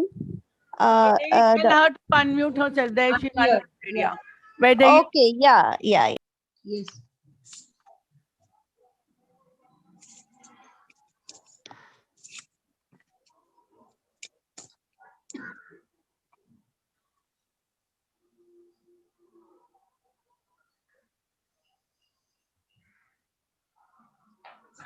Vaidehi, are you there? Yeah, I'm there, ma'am. Yeah, okay. So you announce the prizes. But I have this one only for track 1, no? Yeah, you announce for track 1. Yeah. Yeah. For track 1, the best research paper according to both the chairpersons was Ms. Shivani Ranjit Singh Nepali. And I guess both two were presenting it together. So both of them, congratulations for the best paper award in track 1. Okay. Now, track 2, if the chairperson is available, then I request the chairperson to do the honors. And if the chairperson is not there for track 2, Dr. Mahalakshmi Kumar, the moderator of track 2, please announce the best paper in your track. Kinnari madam, are you there? Kinnari madam or Shanauli madam?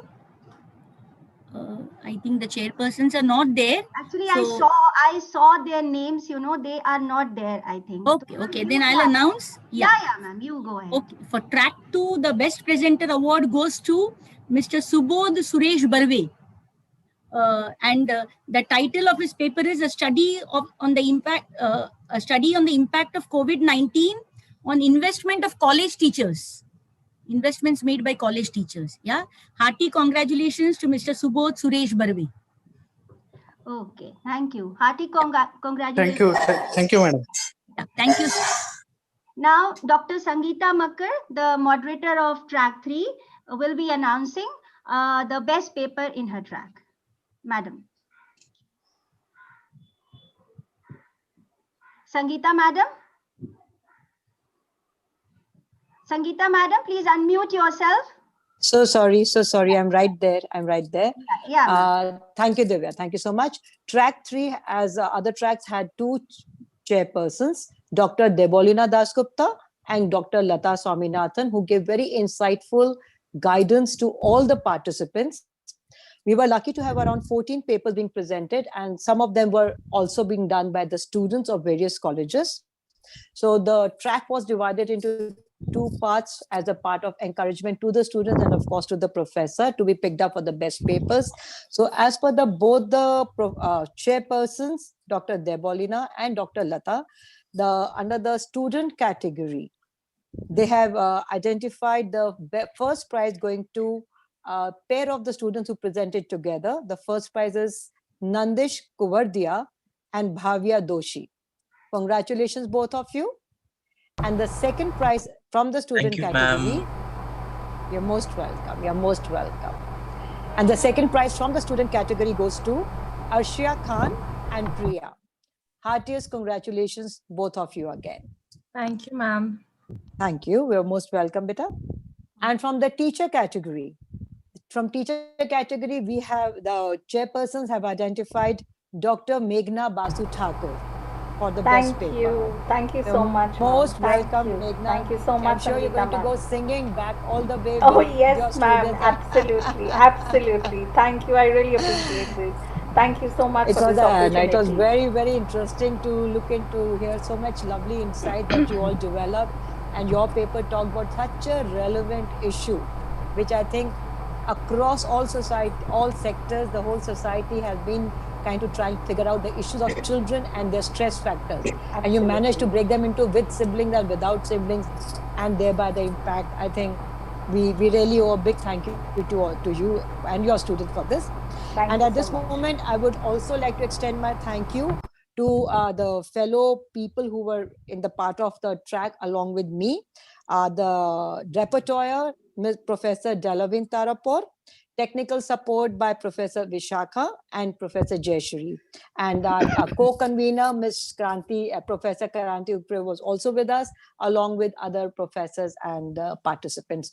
So thank you to all of you as a team. We represent Lala Lajpatrai College of Commerce and Science. Thank you once again, dear participants. Over to you, Divya. Yeah, thank you, ma'am. Once again, many congratulations to all the paper presenters and the prize winners. Now, I would just like to remind once again to all the participants to please fill up the feedback form which has been put in the chat box. Okay, and I would also like to tell everyone that the e-certificates would be sent to you in a week time. So in a week's time, the certificates for presentation as well as participation would be sent to you. And please don't forget to fill up the feedback form, which has already been posted on in the chat box. Now, at the end, I would like to invite our Vice Principal, Ms. Vidya Bhide, to propose the formal vote of thanks for the overall conference. Vidya, ma'am, over to you. Yes. Good evening, everybody who is present on this virtual platform for this one-day online national conference on the effects of COVID-19 and lockdown on trade, industries, modern businesses, and different sectors of economy, organized by Lala Lajpatrai College of Commerce and Economics in collaboration with IIDE, University of Mumbai, and in association with technical support partner IIDE and co-funder Bank of Maharashtra. Actually, it is my privilege to say the gratitude or say thank you to everybody who has taken the efforts and made this conference successful. But actually, our principal madam, in her concluding remarks, she has thanked everybody without leaving anybody's name. But see, the thanking words are never boring, because the gratitude that is deserved by everybody who has taken the efforts for the particular task, they should be means they can be more and more, and they can be taken by the people who have done the task very gracefully. So I take this honor to thank, at this particular stage, I thank IIDE, without whose support, basically with working with our college IT team members, this conference would not have happened. And I also thank Bank of Maharashtra, who stood as a co-funder on this occasion. At this juncture, when we have almost reached the final section of our conference, we are all fortunate enough to listen to the stalwarts like Dr. Dhanraj Mane, Dr. Prabodh Chobe, Dr. Snehalata Deshpande, who shared their thoughts and findings related to today's topics and opened the platform to the paper presenters for brainstorming sessions throughout the day. I am thankful to these dignitaries for sparing their valuable time for our conference. I even thank all the chairpersons, Dr. Shnauli Chakravarti Acharya, Dr. Kinnari Thakkar, Dr. Khushpat Jain, Dr. John Abraham, Dr. Lata Swaminathan, Dr. Debolina Das Gupta, who graced the occasion for being present and judged the presentations and shared their ideas and valuable comments. At this point, I congratulate all the winners as the who presented the papers, their research papers very nicely, so that they are these papers are considered by these chairpersons. Finally, for the valedictory function, it's my honor to thank Mr. Subhash Kurup, Deputy General Manager, Bank of Maharashtra, for delivering very informative and insightful valedictory speech touching all the aspects of COVID-19 and lockdown and its effect on economy in different areas, but specifically highlighting on banking sector. He rightly pointed out that it is nothing but a black swan event for the entire world, for this century, and we are trying to overcome that situation, and we are trying our level best, and through different formats we are trying to find out the ways and means how to come out of that. And that was the uh, conference for the same, where we tried to gather all the people who are interested in this subject and who have the ideas and who can just deliver their findings and research works, saying that how to come out of this difficult situation. I take the privilege to thank our college management, our principal, Dr. Neelam Arora, and organizing committee members for taking the pains, working relentlessly, and making the conference successful, along with or in collaboration with IDOL team members. So I am thankful to IDOL team members also. Um, Last but not the least, to all the participants and paper presenters for coming out with good topics, giving new ideas for joining from 5 different states as Punjab, Haryana, Rajasthan, Karnataka, and of course from Maharashtra, and for very good response of around 105 registered participants and 58 research papers. One was the best thing that our one presenter, being our Lala Lajpatrai College alumni, joined from France, it seems, and also presented the paper. I was not there in that breakout room, so I missed that. But congratulations to our alumni also for doing or taking the part in this conference eagerly. Uh, so, at the end, I would like to say that listening and witnessing the deliberations of the dignitaries and participants throughout the day, I feel there is a bright light at the end of the tunnel, because everybody is badly hit by the pandemic and lockdown and has scars on their minds. Still, we as Indians are capable of overcoming the limitations created by the situation around us and have the skills of sustaining ourselves by living successfully and letting others, including an environment, to survive successfully. We have the hopes of becoming strong again with Atmanirbhar Bharat Nara given by our Honorable Prime Minister. So yes, hum honge kamyab and we will overcome coronavirus pandemic for sure. Thank you. Thank you once again to all who have joined this conference. Over to you, Divya. Thank you, ma'am. Now, I would just again inform all the participants and the paper presenters that the e-certificates will be sent to you in a week's time. And with your, and again, I would like to thank each and every single person present here to for your full cooperation and valuable contribution, without which we could not have successfully conducted our conference. Thank you. Divya, Yeah. Divya, can I take a moment? Yeah, please, please. Anything else which the instructions or guidelines or whatever, please, Kranti Yeah. madam. Yeah, please go Yeah, ahead.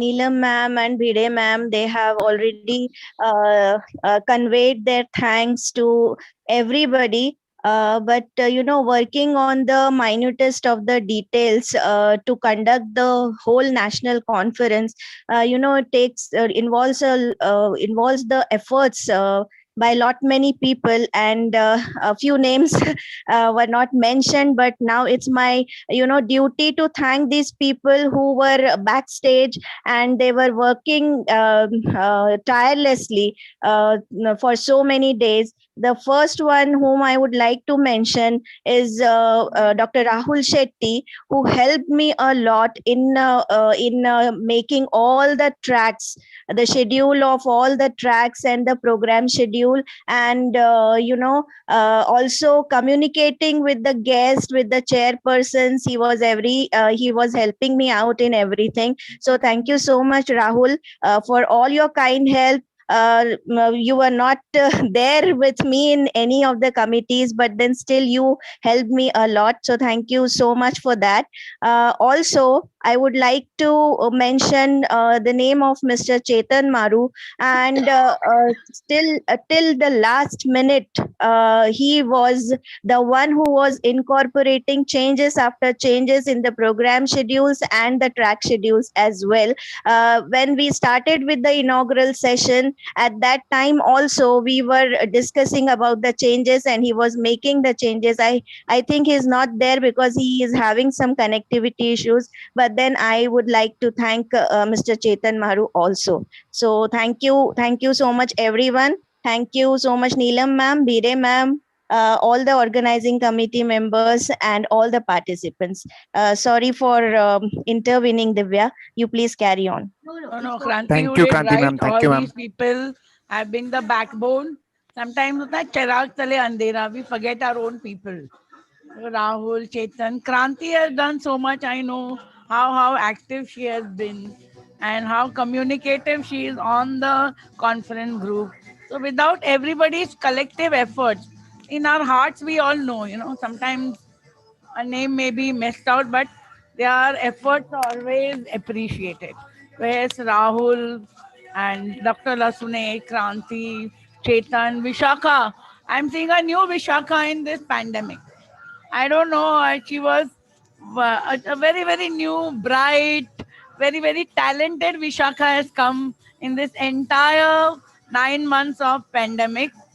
Jyoti, our very own Jyoti. So don't worry, ma'am. We'll manage. Breakout room hoga. And of course, IIDE. We bought this new package. So I'm happy we were able to have it without any glitches. So everybody has contributed. Everybody. Yes. I absolutely agree. Without the collective effort of all the faculty members, students, this would not have been possible. Yes. Yes, Divya, you may now do the needful. Yeah, thank you, ma'am. I would also like to request all the participants and the paper presenters that the way you have contributed in this conference, as Aurora madam had announced that next month again we are going to have the international conference. We are expecting your contributions, your presentations in March also. Thank you once again to one and all. And I think that now, ma'am, is it all or anything else you need to? Yeah, I think mostly we have done everything. Only thing we now let's like to update them about the paper publication. So the scrutiny committee, I think Dr. Kadli, Vinay Pandit, and Vedehi Kamath, and Dr. Rajesh, they are doing their job, and we are also in contact with the publishers. They will be communicating to us the policies. So it's going to take some time, and so please, I would request all the participants to have patience. We will inform you when the publication is there, and the copies Ma'am, will be sent. ma'am, Yeah, Vinay, you want to say something? Yeah, please. yeah, can I say something with your Yeah, permission? please. Yeah, please. This is to inform all the participants who wants to publish their papers. Now, according to the policy of the UGC Care List Journal, which we have approached, they will take minimum, I'm saying minimum 2 to 3 months rigorous time. And once your paper has been accepted as per their policy, whether plagiarism is there, whether their formatting is there and everything. So according to that, they will communicate to us, and accordingly your paper will be accepted. Okay, so we will communicate to you. uh, so don't worry if it takes 2 3 months, please, but make sure that uh, we will make sure that if your paper is selected, it will be published. Thank you very much. Dr. Kadli is there. You want to say anything? I think he helped a lot in the scrutiny committee. So you want to say something about the publication? I think Vinay has communicated. Yeah, I think that more or less covers everything. So all good things come to an end. So Divya, you can conclude. Yeah, okay. Okay, then.